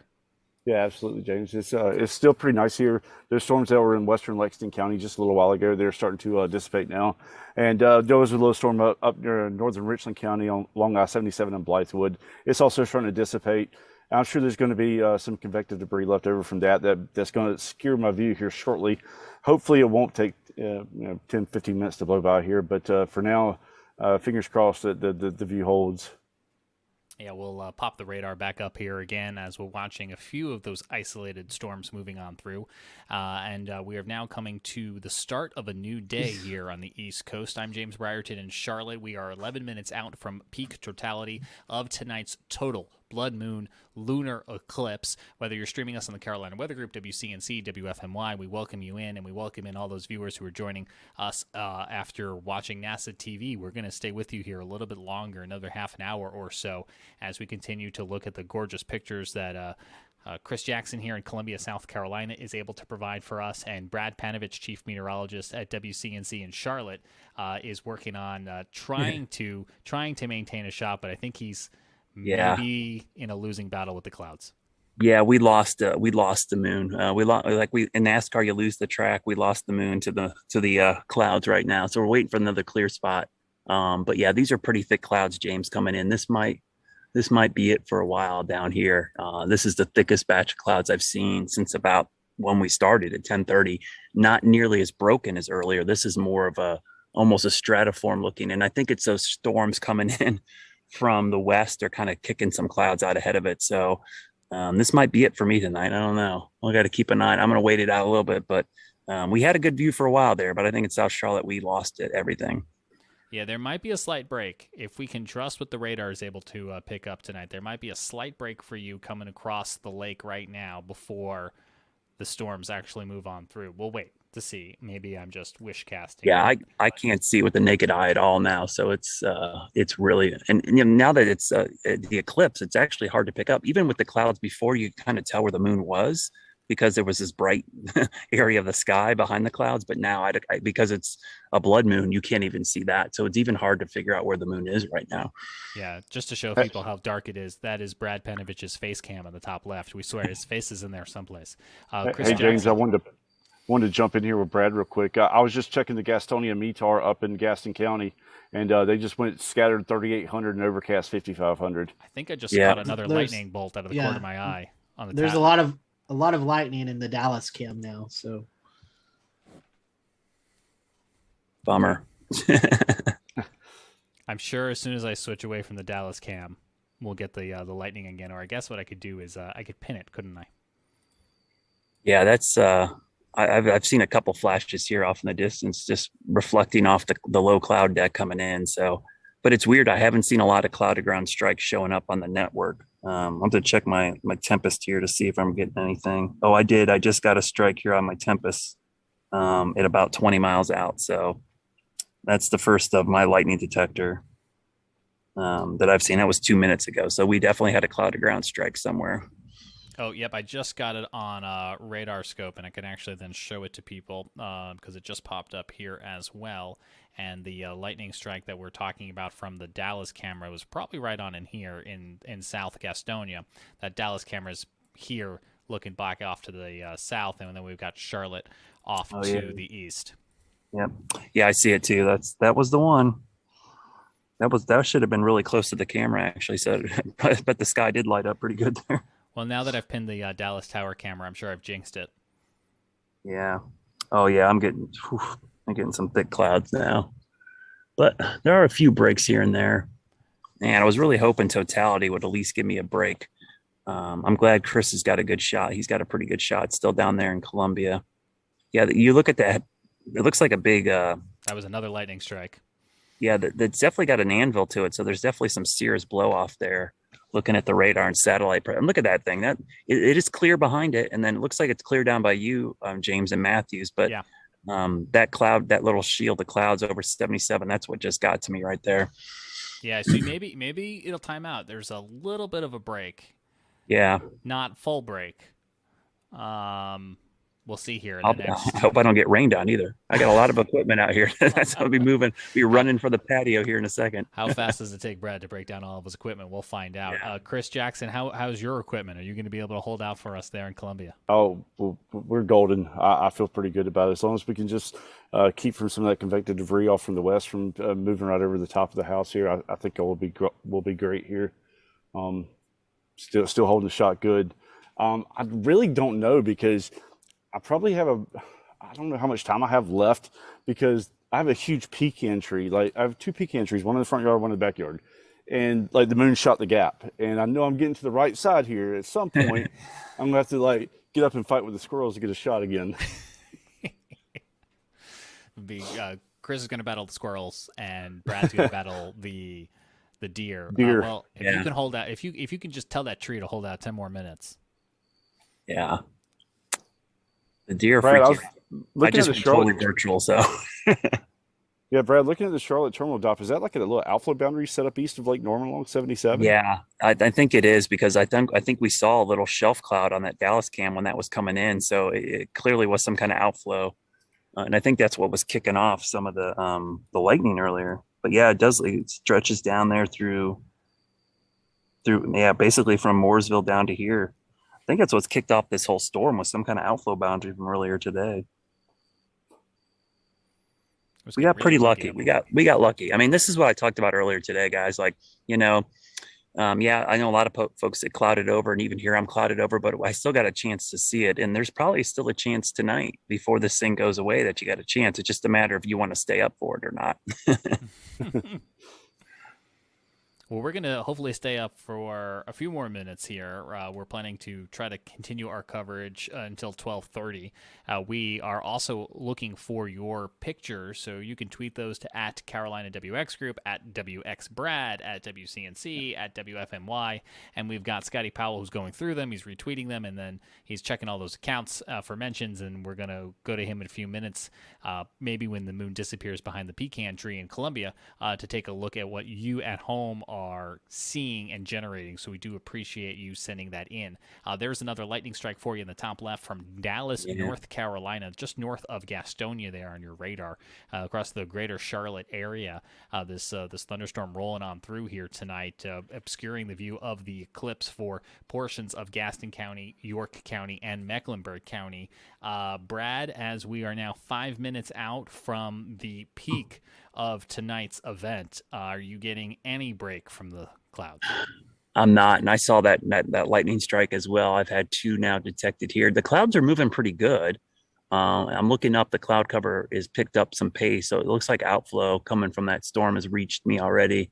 I do see some breaks trying to develop. They're not huge, but again, I just want a second or two that I can see this thing right at totality. So I'm hoping they're going to get a break here. I widened my shot out a little bit. I'm going to widen it out, and it's going to be hard to pick up, but hopefully it'll show itself here right at totality, and I'll get a chance to see it. But the clouds are definitely winning the day right now. Unfortunately, that one storm is playing havoc with my view currently, and I'm sure it's obscuring a view for a lot of people in the metro, especially from Charlotte west to Shelby.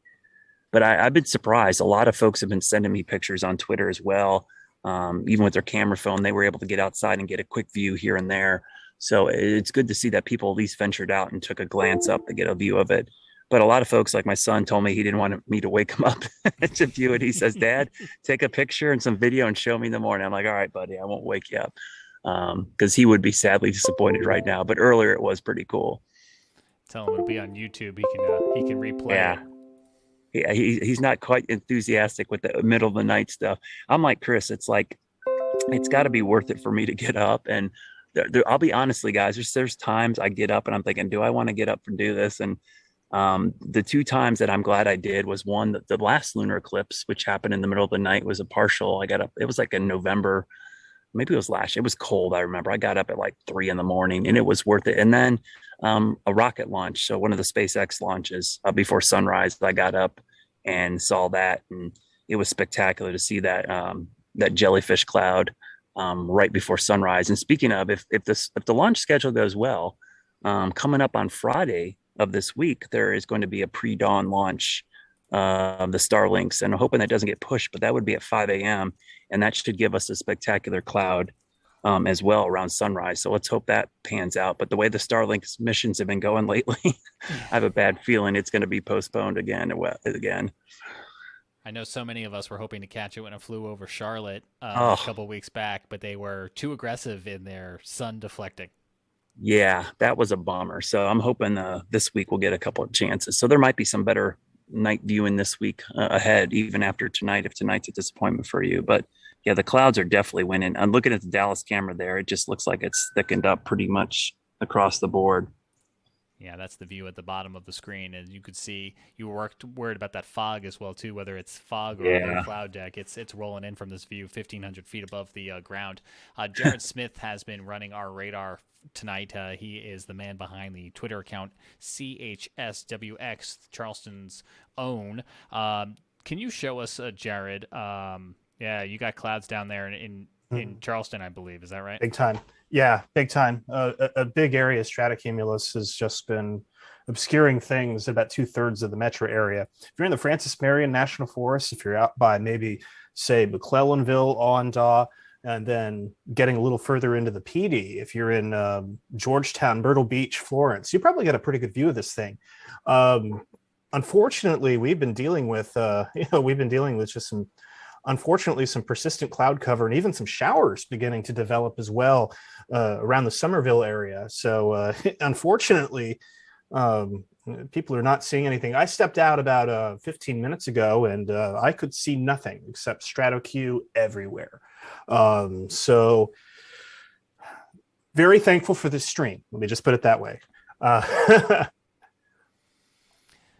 think Brad is probably going to start to move his stuff inside as we watch on the bottom Dallas cam there, Jared, the view of that thunderstorm coming into portions of Gaston County tonight. You can see the visibility disappearing. This is about 1,500 feet above the ground. We in the top left box still have tonight's lunar eclipse, and I don't want to lose track of it, but we are about a minute away from the max totality. This is the moment that we've all been waiting for here at about 12:11 a.m. Eastern time, and who else better to walk us through it than the man who is providing the shot that we are all longing over, Chris Jackson. What's this moment like right now? Still looking good. I'm thankful not having to battle any trees or any clouds. So let's just hope it continues here for the next couple of minutes. And something for the folks that are watching, especially across the Carolinas, going for tomorrow. All these storms that are popping up tonight, that these little quick pop-up showers, they're being caused by little outflow boundaries. And going into the day tomorrow, these boundaries are still going to remain. So that could be a focusing mechanism, especially tomorrow afternoon, for storms across the northern Midlands of South Carolina, the upstate, up around the Charlotte area, and even down toward Jared and Somerville area. So just something to think of tomorrow. Maybe pack a rain jacket. Well, Chris, we appreciate your view tonight, and I think I speak for everyone who's watching on our stream tonight that we are so glad that you are here. And how can people find your Twitter account, Chris? Because you're a storm chaser. Yeah, absolutely. If you want to follow me on Twitter, it's at Chris Jackson SC, like South Carolina, and that's at Chris Jackson SC. Facebook, I have a Facebook weather page. If you don't already follow me, South Carolina Weather on Facebook, pretty generic. Chris Jackson SC also on Instagram. Well, Chris, we appreciate you being here with us. Please don't run away just yet. I'll send you a Starbucks gift card or something in the No, you're tomorrow. good. Like Brad was talking about the last eclipse that was in the middle of the night that about froze that we live streamed. Yeah, that brought back memories. Yes, we had you standing outside. It was like 34 degrees. It was outside. so cold. I almost got frostbite that night. It was so cold. You looked very comfortable in your lawn chair tonight. Yeah, I'm chilling on my back deck. We're good. We'll show people the radar across the Carolinas, Brad. I imagine your BRB was so you could move your equipment out of the way of this impending rain. Yeah, I'm trying to move more because I can feel the outflow. The outflow's gotten to me because it was dead calm, and now I've got like a pretty little good breeze. So that storm has definitely pushed the outflow to me right now, and I don't think it's going to be long before I have rain. The clouds have really thickened up here completely, and I think my view is done for the night, unfortunately, unless this storm moves out pretty quick. I'm still pretty dry. I would just say the outflow has gotten to me. Got me a little nervous there for a second. I'm looking off to the side. We've got a tower cam over the uptown Charlotte area as well, too. Atop the view camera, we'll pop that up on the screen because in uptown, if you're watching right now, conditions still look fairly good. But that Dallas camera in Gaston County is now being submerged in clouds. I don't think that's the proper use of the word submerged, but given that we're 1,500 feet above the ground, I'm going to go with it. Yeah, we've definitely, the camera's been eaten up by the cloud deck there. And yeah, the wind's really picking up here, James. So we've got some kind of outflow from that thing reaching me down here in South Charlotte. Brad, we can see that outflow on the nighttime microphysics, actually. You can see it really, really well on the satellite. Not this view that we're using, that we're showing you here, but let me see if I can't get that up here. It's a little bit. I'm unfortunately gonna have to do the whole share screen thing and Zoom. But okay, I'm ready for it. So let's just shift to this, and yeah, and you can see this little. You should be able to see my. There's your outflow boundary. I'll just move it back and forth a little bit, and you can see that guy emanating that little lower. When it gets to the blues and the grays, that's generally your lower clouds, and then when you get into the kind of the greenish tones into the yellow tones, it's kind of mid-level, and then the red and the dark blue, that's generally very cold convection, and you can see your convective blow up, and there's your outflow boundary right there. So it's been very helpful. Yeah, it's been very helpful tonight, and I got to tell you, Chris is probably in one of the best places in the Carolinas right now to see this thing.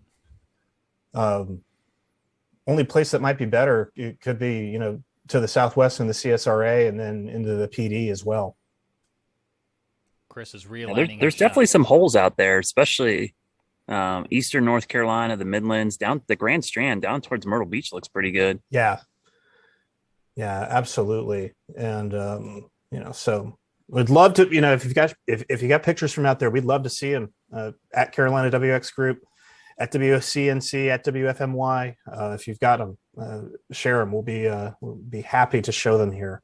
Yeah, the wind's really picked up here. I probably got gusts to 15, 20 now from a dead calm. So that outflow is definitely picking it up. I'll say the outflow clouds have reached here in the foothills. I just stepped out, and clouds are moving back in here from that stuff that's moving into Cleveland and Gaston County. So as well here in the foothills, the clouds are winning out now as we really get into the heart of this. So yeah, what's crazy is this is the thickest the cloud deck has been for me all evening. Even since sunset, I had breaks in the clouds. It was, I would call it mostly to partly cloudy, but I could see clear sky. This is the first time since sunset I can't see one clear part of the sky right now. So it figures the worst part was coming in right around totality. But hey, we got the show up to this, which was worth it. Yeah, we still got the view here from Columbia, South Carolina. Chris Jackson giving us this view. And we're glad we have this view. And that was the game plan tonight, right? We knew we were going to be battling the rain and the clouds, so as many cameras in as many different locations as possible, and that seems to have paid off. Scotty, as I hold this shot from Columbia for folks to be able to see the moon, we know Tim Buckley, chief meteorologist at WFMY, drove down his neighborhood before hoping to find it, and I think he was going to tweet it if he did. Did you see anything on Twitter to indicate whether or not Tim's expedition through Greensboro was successful? I have not yet, but let me refresh his Twitter stream here and see if we've got anything. Nope, his last tweet was "clouds stink," so that pretty much tells you what's going on there. That'll do it. Let me get over to our main page here, and I can share what some of our followers who are scattered throughout the Carolinas are seeing. Sure, we'll keep live pictures on the right side from Columbia, South Carolina, and your Twitter pictures on the left. Take it away, Scotty. Yep. This is Eric. I'm assuming he's up in the somewhere here, but in the Piedmont, as he's tagged WCNC and WFMY. You can kind of see that it's a really grainy pic, but you can kind of see the moon there, little reddish hue there. This is Nash Nasir. No location here, but kind of see that eclipse photo. This is Ed Piotrowski. I know Brad was just mentioned in the Myrtle Beach area. This is what Ed tweeted out at 11:29, so about 30-ish minutes ago. Haven't seen anything new from Ed, but that was the last pick out in that area. This is up in the Tidewater region where Ricky Matthews is at. Another beautiful picture up there from Ricky. This is out of Greer, South Carolina, the National Weather Service at GSP. One of their forecasters tweeting this out in the upstate of South Carolina. There's another picture from Ricky. This is from Pageland, South Carolina, about 27 minutes ago. You can kind of see the reddish hue from the moon in that picture. This is from Daniel Island, South Carolina. So down in Jared's neck of the woods, a few folks out in the low country being able to see a little bit of the eclipse tonight. Let's see. Let's scroll down. This is from Conley Springs in eastern Burke County. This is you can actually see some of the clouds starting to build in from that complex of showers moving into Cleveland County. This was right before that happened. And well, that's my backyard. That's what I saw about 37 minutes ago. So you can kind of see the view was nice here in the foothills before the clouds moved in. One more last picture from Samantha. This is in Heath Springs, South Carolina, and you can kind of see that reddish hue showing up there on the moon. So James, I'll toss it back to you, and be sure to tweet your pictures to Carolina WX Group. We'd love to see them, as well as WCNC, WFMY, and WX Brad. And also down in Chris Jackson's area, you can tweet him, as well as Jared down in Charleston. We'd love to see them, and we'll be monitoring the social media feed over the next few minutes and tweet out anything interesting we see. James, back to you. Scotty Powell of the Carolina Weather Group in Morganton, North Carolina. Thanks so much for continuing to look at these live pictures and the beautiful face of Chris Jackson from Columbia, South Carolina.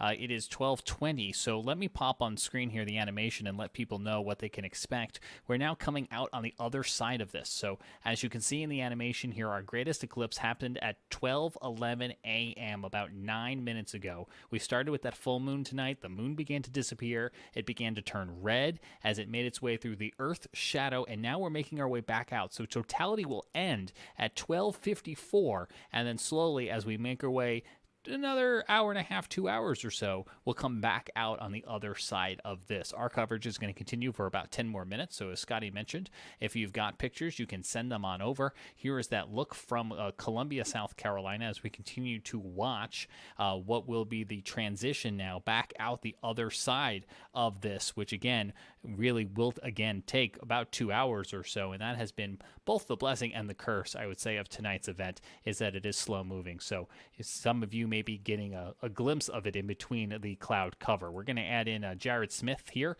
onto our screen. He is chroma keyed himself over the green screen, over the satellite and radar, because I know he's watching this thunderstorm that's rolling right into the Charlotte metro area right now, Jared. I just pulled a Scotty there, so that's four times. We're all getting a Scotty here, but yeah, we have a pretty decent thunderstorm for this time of night, roughly south of Gastonia, moving into the Charlotte metro, and again, we're going to see a thickening of the cloud cover here continue to build in across this area as some of that anvil blow off begins to move in. And that's just gonna complicate things in this area. So as Brad was saying earlier, Charlotte Metro, you've probably seen the best of it at this point. It's very likely that you have. James Bayou and Matthews down in Monroe, you may be seeing some breaks in the clouds there. And I think this is going to pass. Some of this could pass to your north, but again, it's just going to be tough going here. Really tough going anywhere. In this I-85 corridor up into Greensboro. Raleigh, you're looking okay. Rocky Mount, Greenville, looking okay. Got a few clouds moving across as your little outflow boundary into Asheville there. Looking further south, again, Greenville beginning to come out and going to be able to see a little of this. And again, Chris has been consistently in one of the better spots around Columbia. There are a few showers near Greenwood and Newberry, but again, these are not really producing a lot of blow off here. Further south into the Charleston metro area, we've gotten some pictures in from James Island. You can apparently see it very well on James Island right now. Johns Island, you're probably going to have a good shot at seeing it for about 10 or 15 minutes or so. We have patches of clouds and even some showers developing and moving northeastward. So we're watching that closely. Where you're probably going to get your best views around Awendaw, McClellanville, Bulls Bay, into the Francis Marion National Forest. So if you happen to be streaming us in the Francis Marion National Forest, that's great. Further to the northeast, to places like Georgetown, Myrtle Beach, Florence, Marion, probably getting a pretty good view of the show based on the satellite imagery and what that is telling us right now. And you should have a good view of this probably to the end of the event. So again, hit or miss, feast or famine, however you want to put it. But certainly Charlotte area, you definitely want to be packing in the equipment at this point. Brad Panovich, I see you're still connected. Obviously, I should tell folks that this thunderstorm we're watching, it's not severe. That's not the reason we're watching it. It's just because it's getting in the way of the show. Yeah, I kind of agree with Jared there. I'm kind of looking at the sky and it's not getting better. I did amazingly though. I just got a picture tweeted at me from Tiga K around 12:10. They had a little break and you could actually see a break in the clouds. And so someone sent me a picture that was pretty good. So goes to show you that even in the midst of the storm, you can catch a quick glimpse of it. I'm looking up though. There is a little break developing near me, so I'm gonna hope maybe I get one more look at this. And as I look, I think that was another lightning strike there on the Dallas camera. I have to look at my lightning detector. I've seen a couple flashes off in the distance. The good news is the rain isn't heading towards me, but the clouds have kind of messed up everything. I'm gonna look at my lightning detector here. See, I just had another strike 19 seconds ago. I've had 4 strikes, but they're all around 19 to 20 miles away. So not too bad, but enough that I can see the flashes off in the distance. So I'm going to hold out hope here. I see a little break coming. And if this break doesn't give me a view of it, I think I'm probably going to be done for the night because the best views were earlier when we had the clear skies. But unfortunately, this is the way it is with any astronomy event. It's either always going to be cloudy or it's going to happen at some weird time of the night. This one, was earlier in the evening and we had some breaks, but I'll take what we got. That wasn't too bad. I mean, Chris has been really lucky. He's living right there in Columbia. I'm living on the edge right now. Me and Jared is having a little sidebar conversation about the radar here. If you look up on the radar right now, there's one storm that's developing along Highway 23 and Highway 1 on the west side of Batesburg along the Lexington-Saluda County line. But if you look up at correlation coefficient, which is a product on radar where you can see the different density of the hydrometers, what may be suspended aloft. It's great for finding debris and tornadoes and stuff.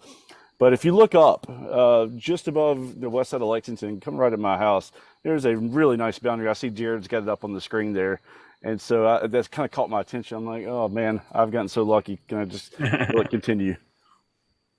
I got a break heading my way. I'm hoping this gives me a quick glimpse so I can get one more picture of it before the night's over. Brad, we know some of our platforms may be leaving us at 12:30 here in the next 4 minutes. So we have been streaming tonight on WCNC Charlotte's Weather IQ YouTube channel. For anybody who is new to that channel, what is it? Really, it's an amazing channel. You need to subscribe because it was funny. Just today, I ran into a guy who had watched our weather school and our weather IQ segments about learning about the weather with his kids during the pandemic. And that's the kind of way this channel is. It's a lot of cool explainers about certain things that in the meteorological realm, whether you want to know what a shelf cloud is, the difference between watching a warning. We do some astronomy, we do some climate change. It is a really cool page, and I think it's a great resource for anybody who's got a fascination with weather science, because these explainers give you short little videos to kind of teach you a little bit about the atmosphere around you. And then nights like tonight, you get cool stuff like this, some astronomy thrown in, which is a great page. So if you get a chance, give us a subscription. We'd love to get you to kind of hook us up on that page because it is a great place. And it's also where I exclusively do my vlogs. Anytime we have severe weather, that's going to be the place that you're going to see me talking about storms ahead of time. So it's a great place to go there for severe weather coverage.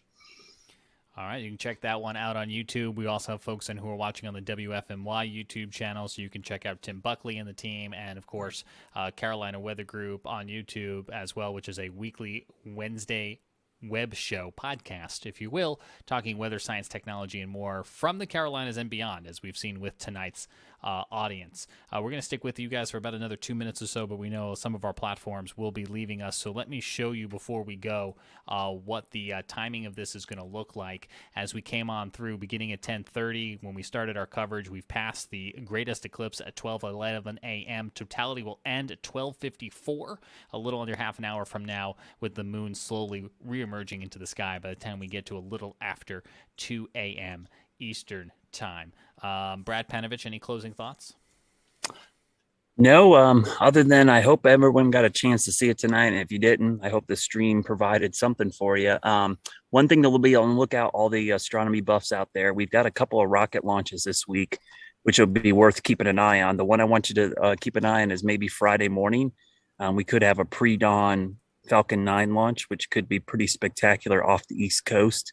So something to keep in mind. And if you missed this eclipse, good news. We've got another one coming up in November. Now, it's going to be at a much more awkward time of the night. But we've got another chance to see one coming up later this year. It's probably isn't going to be as good as this one. It's more of a Western and Central US eclipse, but the good news is there will be another one. And on average, believe it or not, there's 2 lunar eclipses per year on average. They're not always visible in North America, but these are much more frequent than the solar eclipse, which is coming up in 2024, which I cannot wait until that happens in April of that year, because that one is going to be spectacular. All right, we're going to play up a little bit of music here, as I believe WFMY and WCNC viewers will be leaving us over on the Carolina Weather Group platform. We're going to hang out a couple more minutes. I know Scotty's got some tweets he wants to show, but for now, I'm James Brierton in Charlotte. Thanks for watching this total lunar eclipse live coverage.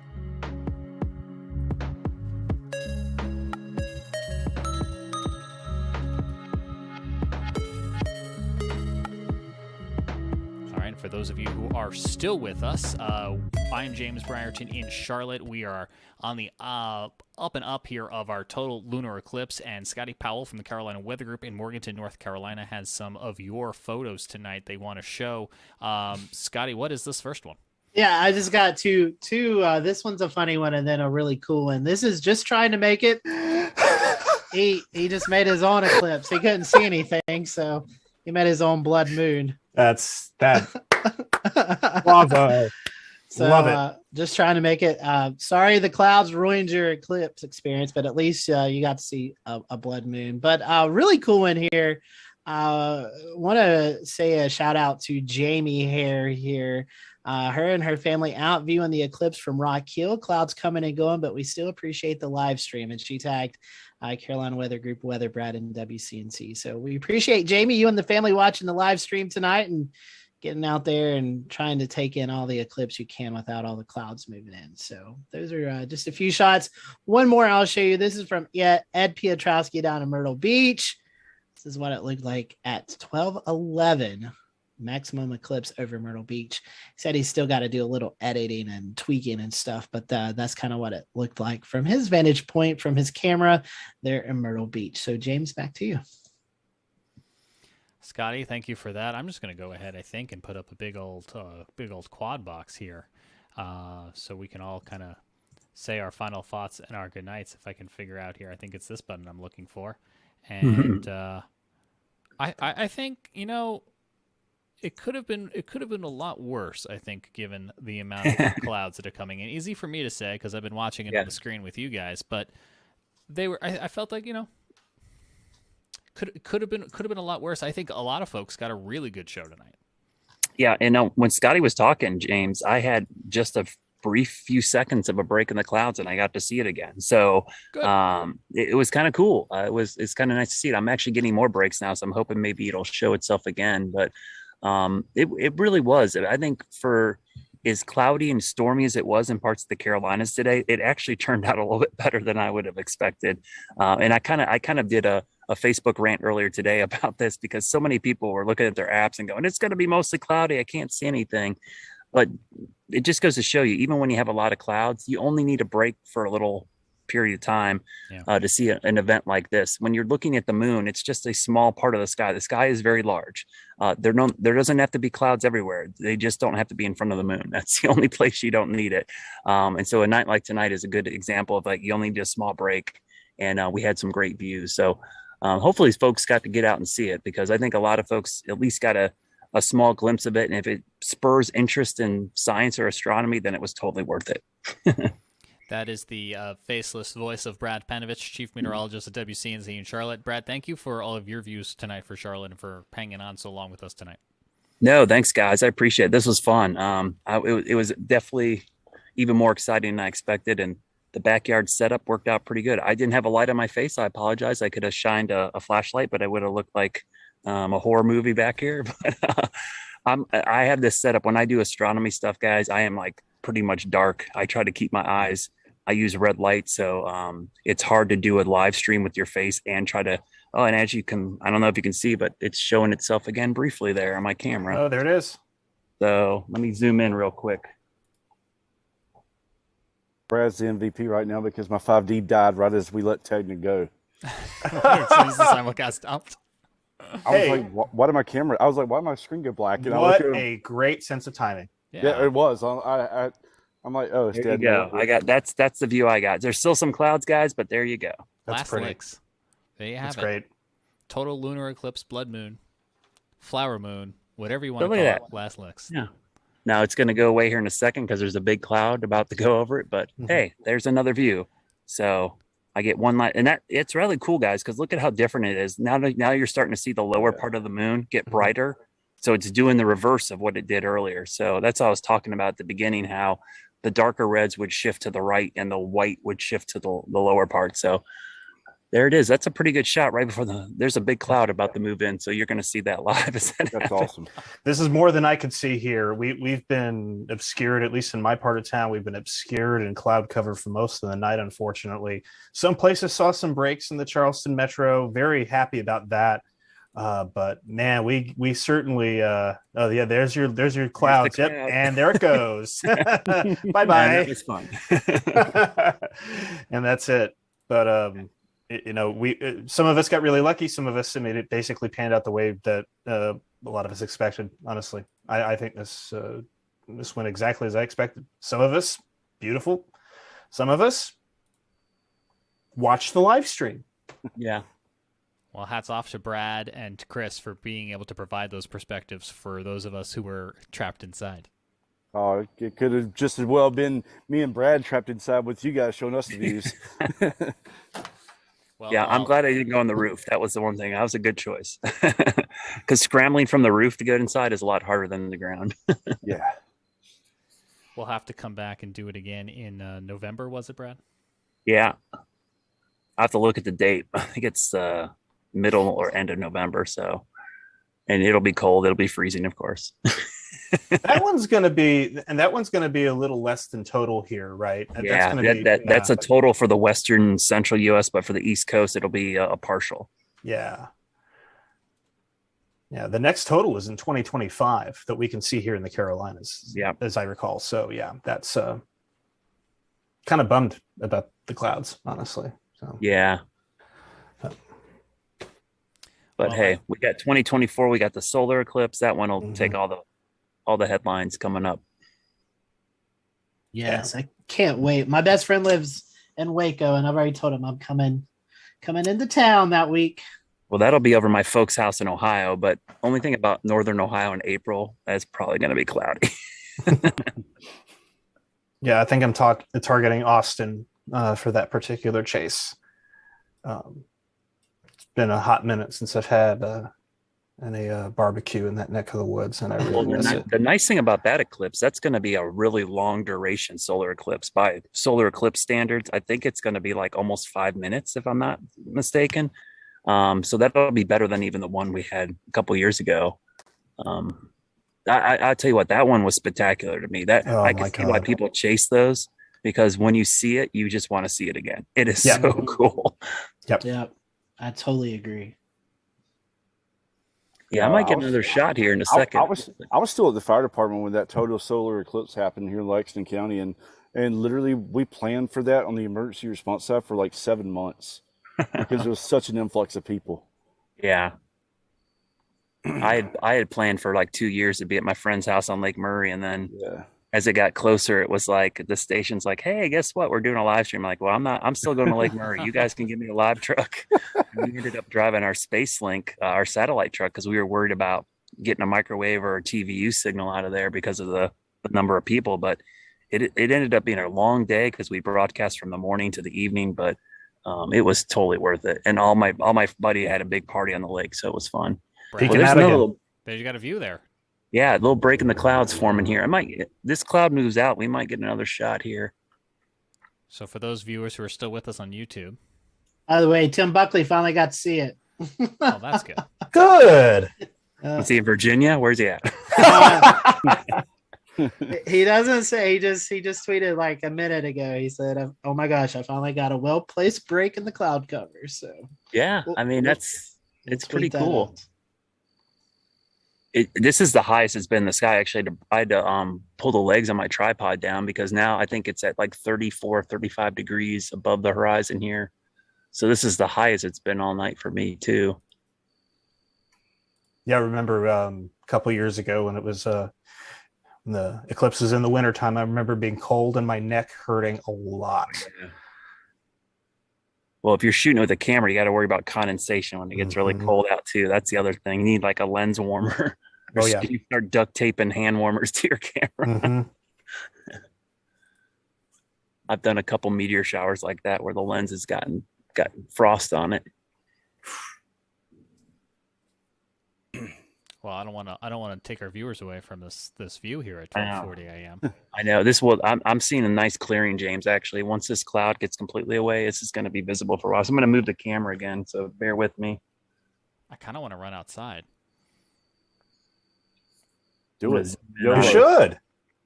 Okay, so we are still streaming, and Zoom is just going to take whoever's talking. I'm going to run outside. Yeah, do it. There we go. So that's the shot I got right now. It looks pretty good here. Shot. I need a tracker though. I need some kind of lens mount that I can track these things with.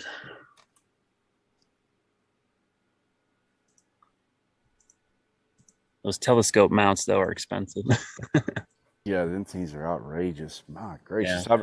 I looked at a couple of them that would hold, a bigger, like a 400 millimeter, 300 millimeter lens. Like, phew, I like it, but not that much. Yeah. Well, they're all designed for telescopes and not cameras. Right. So pricey that for that reason. If they would make one just for DSLRs, I think they could bring the price down. Chris, I just seen this. Just found this on Twitter. This is a shot for you. Ooh. Nice lighting. This is in Satellite Beach, Florida. You can see the lightning and the eclipse happening. That's nice. Who shot that? What was the guy's name? Marcus Cote, Cote. Wow, that's nice. That's really good. That's cool. That's yeah. I was wondering if it was my guy Jack Miller that works at NASA. He does a bunch of SpaceX and NASA launches. That's it. Yeah, that's like a lifetime shot right there.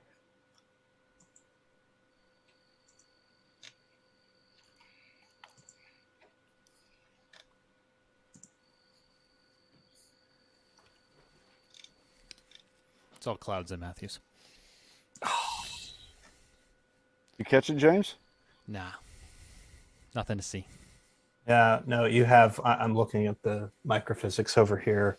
Yeah, you're right on the edge of some of that debris blow off. It looks like that infill debris. Sorry, man. I'll just pin Brad's shot back up.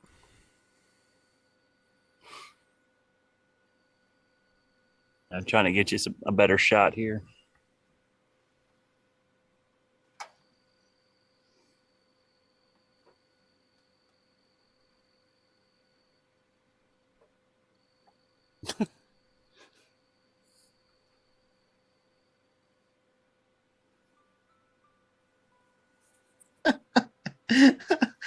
I got another funny picture. It's from the National Weather Service in Austin, San Antonio. This is there. You can see it. I mean, you can still see it. Yeah, but it's too funny. Oh man.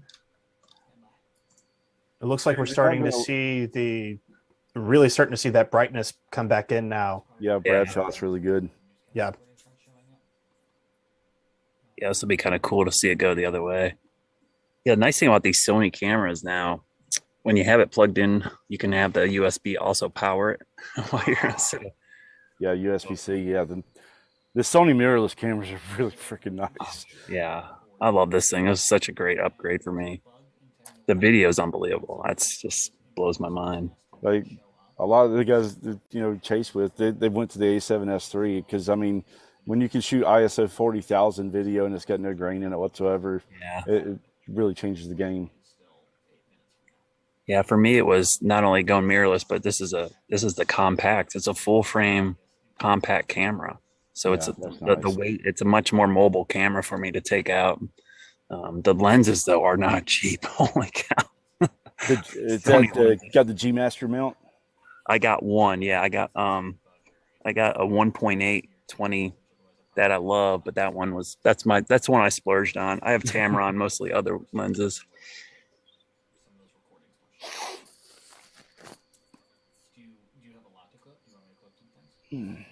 I got to get out and shoot more time lapses with it. I got some good ideas of places to shoot. Yeah, I got nice clearing now. Mm-hmm.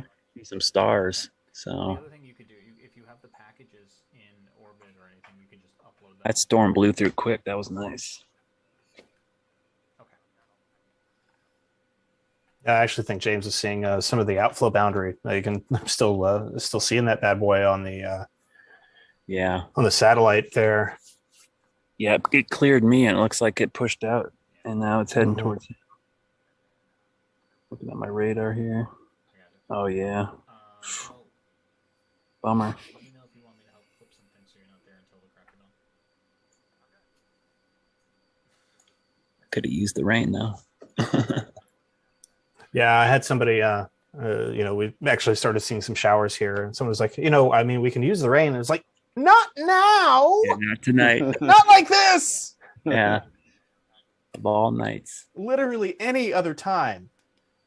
I want to take a second and acknowledge the worldwide audience that we have pulled in this evening. Not just in the United States, but we're seeing, we just got a shout out from the Dominican Republic,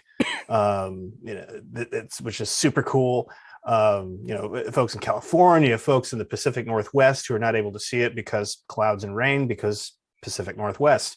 So cool to have everybody here this evening joining us, watching this, from the Carolinas. I'll give a little talk about what we do here real quick. We actually do a weekly podcast on science, technology, weather, all across from the Carolinas and beyond. Here at the Carolina Weather Group. So please, if you enjoyed what you watched tonight, please hit that like and subscribe button over there on YouTube as Brad continues to adjust the view a little bit as we can start to see some of the grays and the whites begin to come in here. And again, we're getting to the other side of this now, of the other side of the eclipse. And this will be getting out of here. The eclipse ends, I want to say a little bit just before 2 o'clock. So we've still got some really cool shots here. And again, just now exiting to totality at this point. And it just an amazing shot. And we've gotten some real good luck here with some of the cloud cover for sure. Brad in particular with a decaying thunderstorm very nearby and actually firing up a new thunderstorm in northern Mecklenburg right now. So yeah, Jared, I just saw Barbados. Someone's watching from Barbados. Yep. Pretty cool. Yeah, this is amazing. And New Zealand, that's incredible. I am, so again, I want to thank everybody for joining us this evening. This is this is a wonderful view. I know this is the only way that I could see it tonight from my neck of the woods here in the Carolinas. Down here in Charleston, in my part of the area, we have just been socked in all night. Some folks have been really lucky.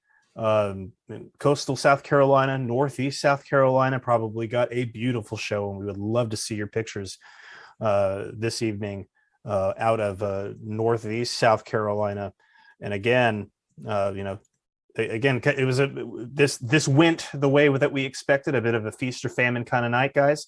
Some of us were going to get a really good look. Some of us were not going to get a really good look. And then in the case of Brad, pretty representative too of, what happens at times. We get some breaks in the clouds and you get a good view. And right now we've got a really, really good view of totality now ending in Charlotte right now. I'm glad I didn't pack it up because I was going to give up here for a second. Mm-hmm. That's kind of nice. Now this is back to almost completely clear skies. So it's just kind of cool to see it go back the other way. So you're starting to see the white show up on the left-hand side of the moon now. because totality ends, I think, at 12:50 something, 53 maybe. Mhm. So you should start to see a white sliver crescent moon starting to show up here in a second, and the red's going to start going away. Which the red's the best part. The blood moon part is the coolest part of the whole thing. It's also the most metal part. I feel like every time I hear like super flower blood moon or something like that, I just want to like throw the horns and start headbanging. Just I don't know. It's a great name for metal band, I suppose, but but it is so high. I got to keep moving my tripod. right. Yeah. And you get to a point where it becomes very difficult to get that thing positioned. You almost have to get ahead of it a little bit. I remember shooting a few years ago with a lunar eclipse there, and not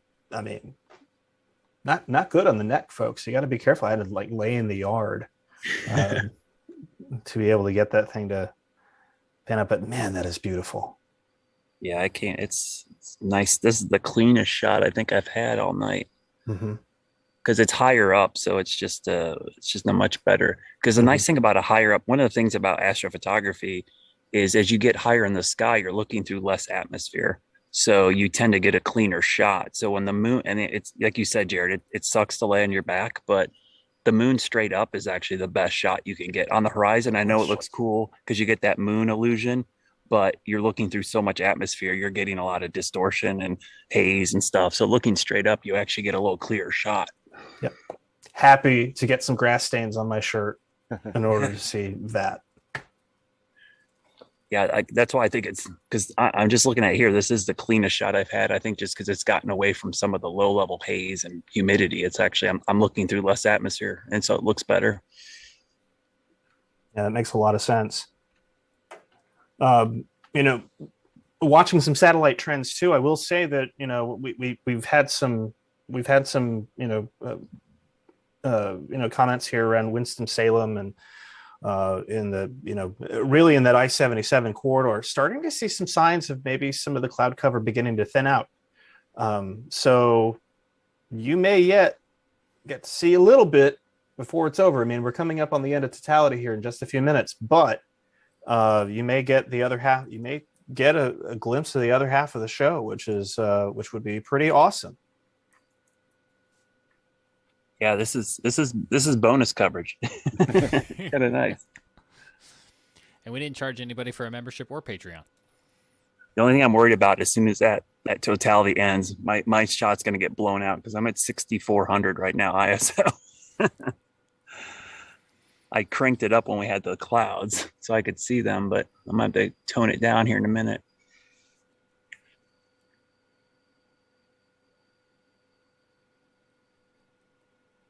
Yeah, when's totality end? 12:53, is that right? 12:54. 54. So yeah, 2 more minutes. Coming up here. It's because it's getting really bright there on the bottom.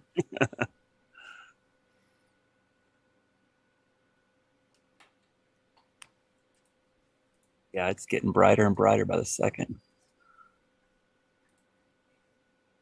It's so cool. It's actually just cool to watch it moving too, as we're rotating here.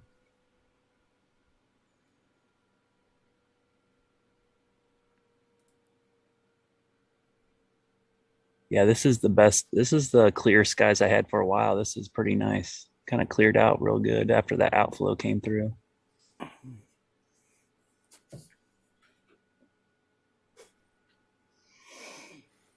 And meanwhile, we have tweets coming in. I have tweets coming in that say, "It's a fine lunar eclipse you've got there. It would be a shame if someone put a bunch of clouds in front of it." That's from Nick Case in Charleston. Pretty much sums up kind of how a lot of us are thinking and how a lot of us are feeling tonight in the low country, unfortunately. But we did get a few breaks. But this is wonderful. I'll try to frame it up here a little more when it gets bright here. Yep. Definitely starting to see things darken on the other side. Yeah. The only nice thing about it brightening up, it's a little easier to focus on because I can see craters and it's a view as my air conditioning kicks on over here.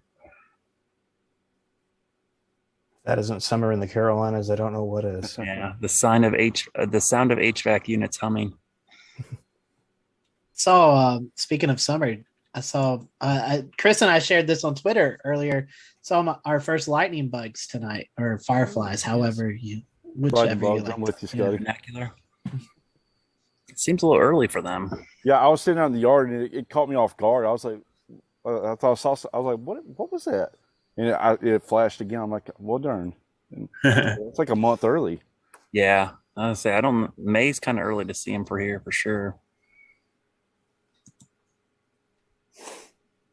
All right, so we should be past totality here.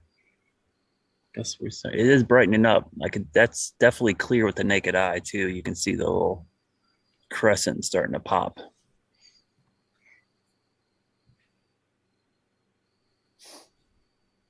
Yeah, it's such a cool shot. Yeah. Jared, that outflow boundary on nighttime microphysics now in Western North Carolina looks like a nuclear bomb. They all at some point. I think it goes from like the Black Mountains all the way down in a semicircle, all the way back down to like York County. Yep. Yeah, we're.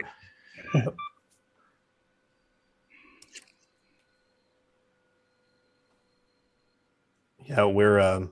For those of you who are following along with us, geeking out a little bit, we're looking at some advanced satellite products that give us a really good look at what level the clouds are, and that's been very helpful when trying to pinpoint who's going to see what this evening. Yep, and yep, and there's the crescent. That's awesome.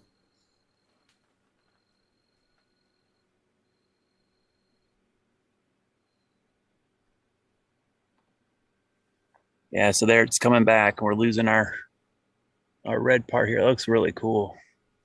I think it looks even better with the naked eye, to be honest. It's just I believe it. Spooky. It's like every time I see like eclipse, it doesn't look real. It looks like CGI in the sky. It's bizarre. Brad, you said something really good earlier, talking about how you would have felt a long time ago without having all these products and knowing what was about to happen. I had that same exact feeling during the solar eclipse, back a few years back. That was weird. It was so amazing, but it was so weird. Yeah, like the birds start chirping and it's like this should be happening right now. I don't know, that one got me a little bit. I've never experienced anything like that.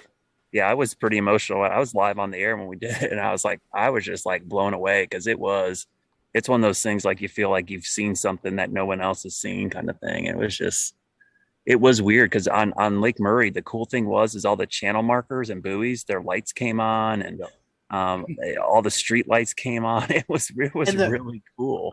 And the crickets, where I was at there at Table Rock Mountain in the upstate, you could hear the crickets start to chirp. And yeah, it was just a cool experience. I think the coolest thing about it was, we get geeked out about this stuff, but I had a photographer with me and another satellite truck guy. They're just covering it for the station. They're like, oh, whatever. And my wife was like, yeah, whatever, Brad. You're geek out. But all of them, like, to see the look on their faces when it happened, and they were like, oh my gosh, they like it like finally hit them like this was a big deal, because the whole time leading up they're like, what are we doing here, and when it happened they were just like blown. And the kids that were with us, the little kids, were like, oh my gosh, they're just all struck about what they were seeing. So I think that's the coolest thing about events like this is like, if it's whether I'm out in the backyard just looking at like Jupiter or the space station, and my neighbor, their friends will be walking down the street with their dog and they're like, what are you looking at? And I'm like, oh, that's the space station up there. They're like, what?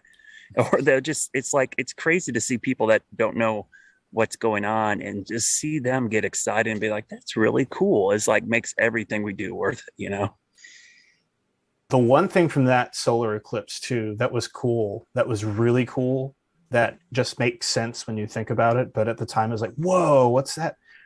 The daytime cumulus fields dissipating. Oh yeah. And so a bunch of people who thought, oh no, I've got too many clouds, and then the eclipse starts and the clouds dissipate, and boom.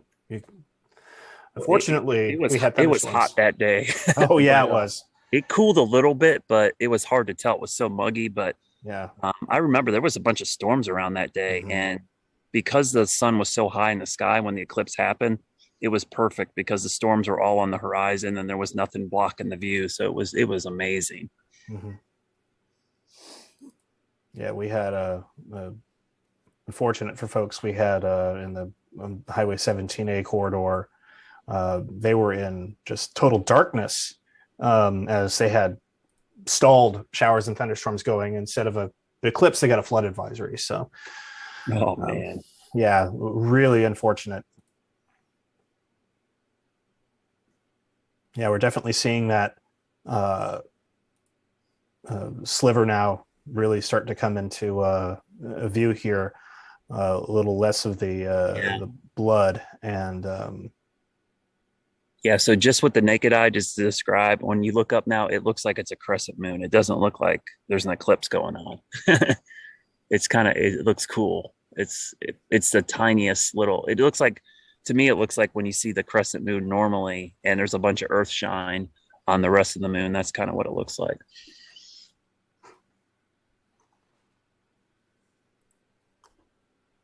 Yeah, that's getting really bright. It's actually starting to blow out the camera a little bit. And we'll let turn my viewers know exposure now. it's going to take until 2:10 a.m. until this whole thing is complete. That's an hour and 10 minutes from now. I don't think we'll still be sitting here. No, I won't be. Yeah.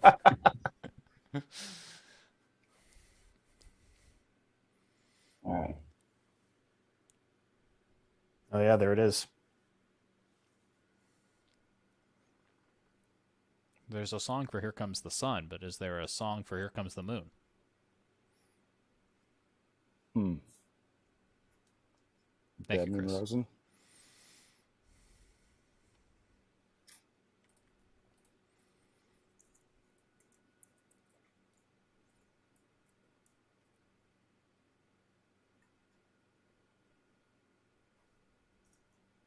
We've lost our mysterious stars now that we've switched back. Well, yeah, because I've cranked it down to 100 ISO and I'm at 160 60th of a second exposure. So Look at the texture.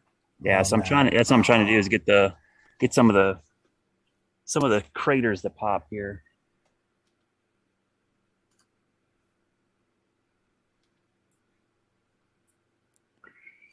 Yeah, that's the cool thing. When you get a crescent like this, you start to see the shadows and some of the craters will start popping.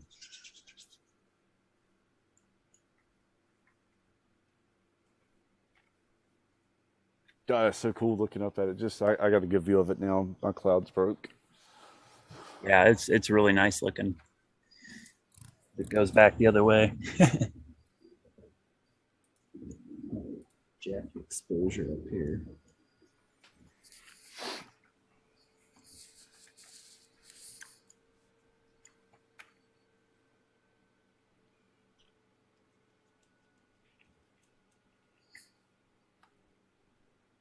So which one of us has the earliest start time for work in the morning?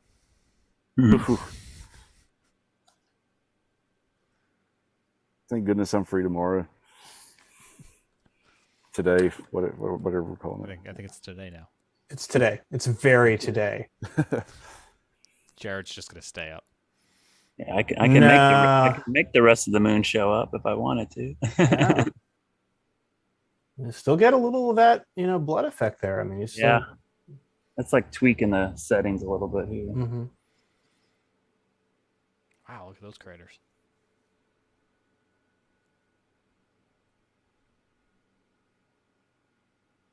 If any of my Starbucks baristas are watching, I'm going to need a venti tomorrow. Extra espresso, double shot. Yeah, maybe a triple shot. We'll see. Like Bruce Almighty trying to code. I just make other people do it these days. I just do spreadsheets.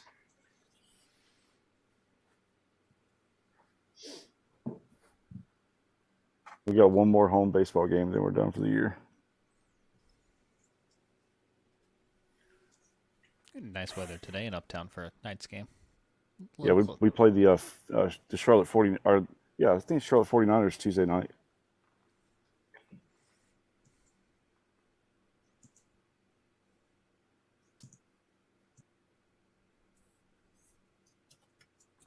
What happened to Scotty? I think Scotty's going to bed.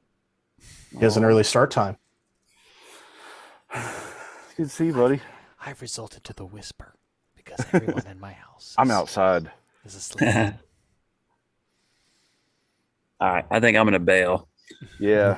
Well, Brad, hey, Brad, good to chat with you. James, good to see you. Jared, of course. Yeah, good seeing you guys. Thanks for this. This Yeah. was fun. Yeah, thank you, Brad. This is awesome. Yep. Yeah, totally worth it. It was awesome. You guys need Anytime I can anything? geek out with you guys is always a good time. Absolutely. Heck yeah. James, if I can ever help you, you know where to find me, brother. Thank you very much, guys. And to everyone who's Yes, watching sir. still on the Carolina Weather Group YouTube or the WCNC Weather IQ, like and subscribe wherever it is you're watching, maybe both.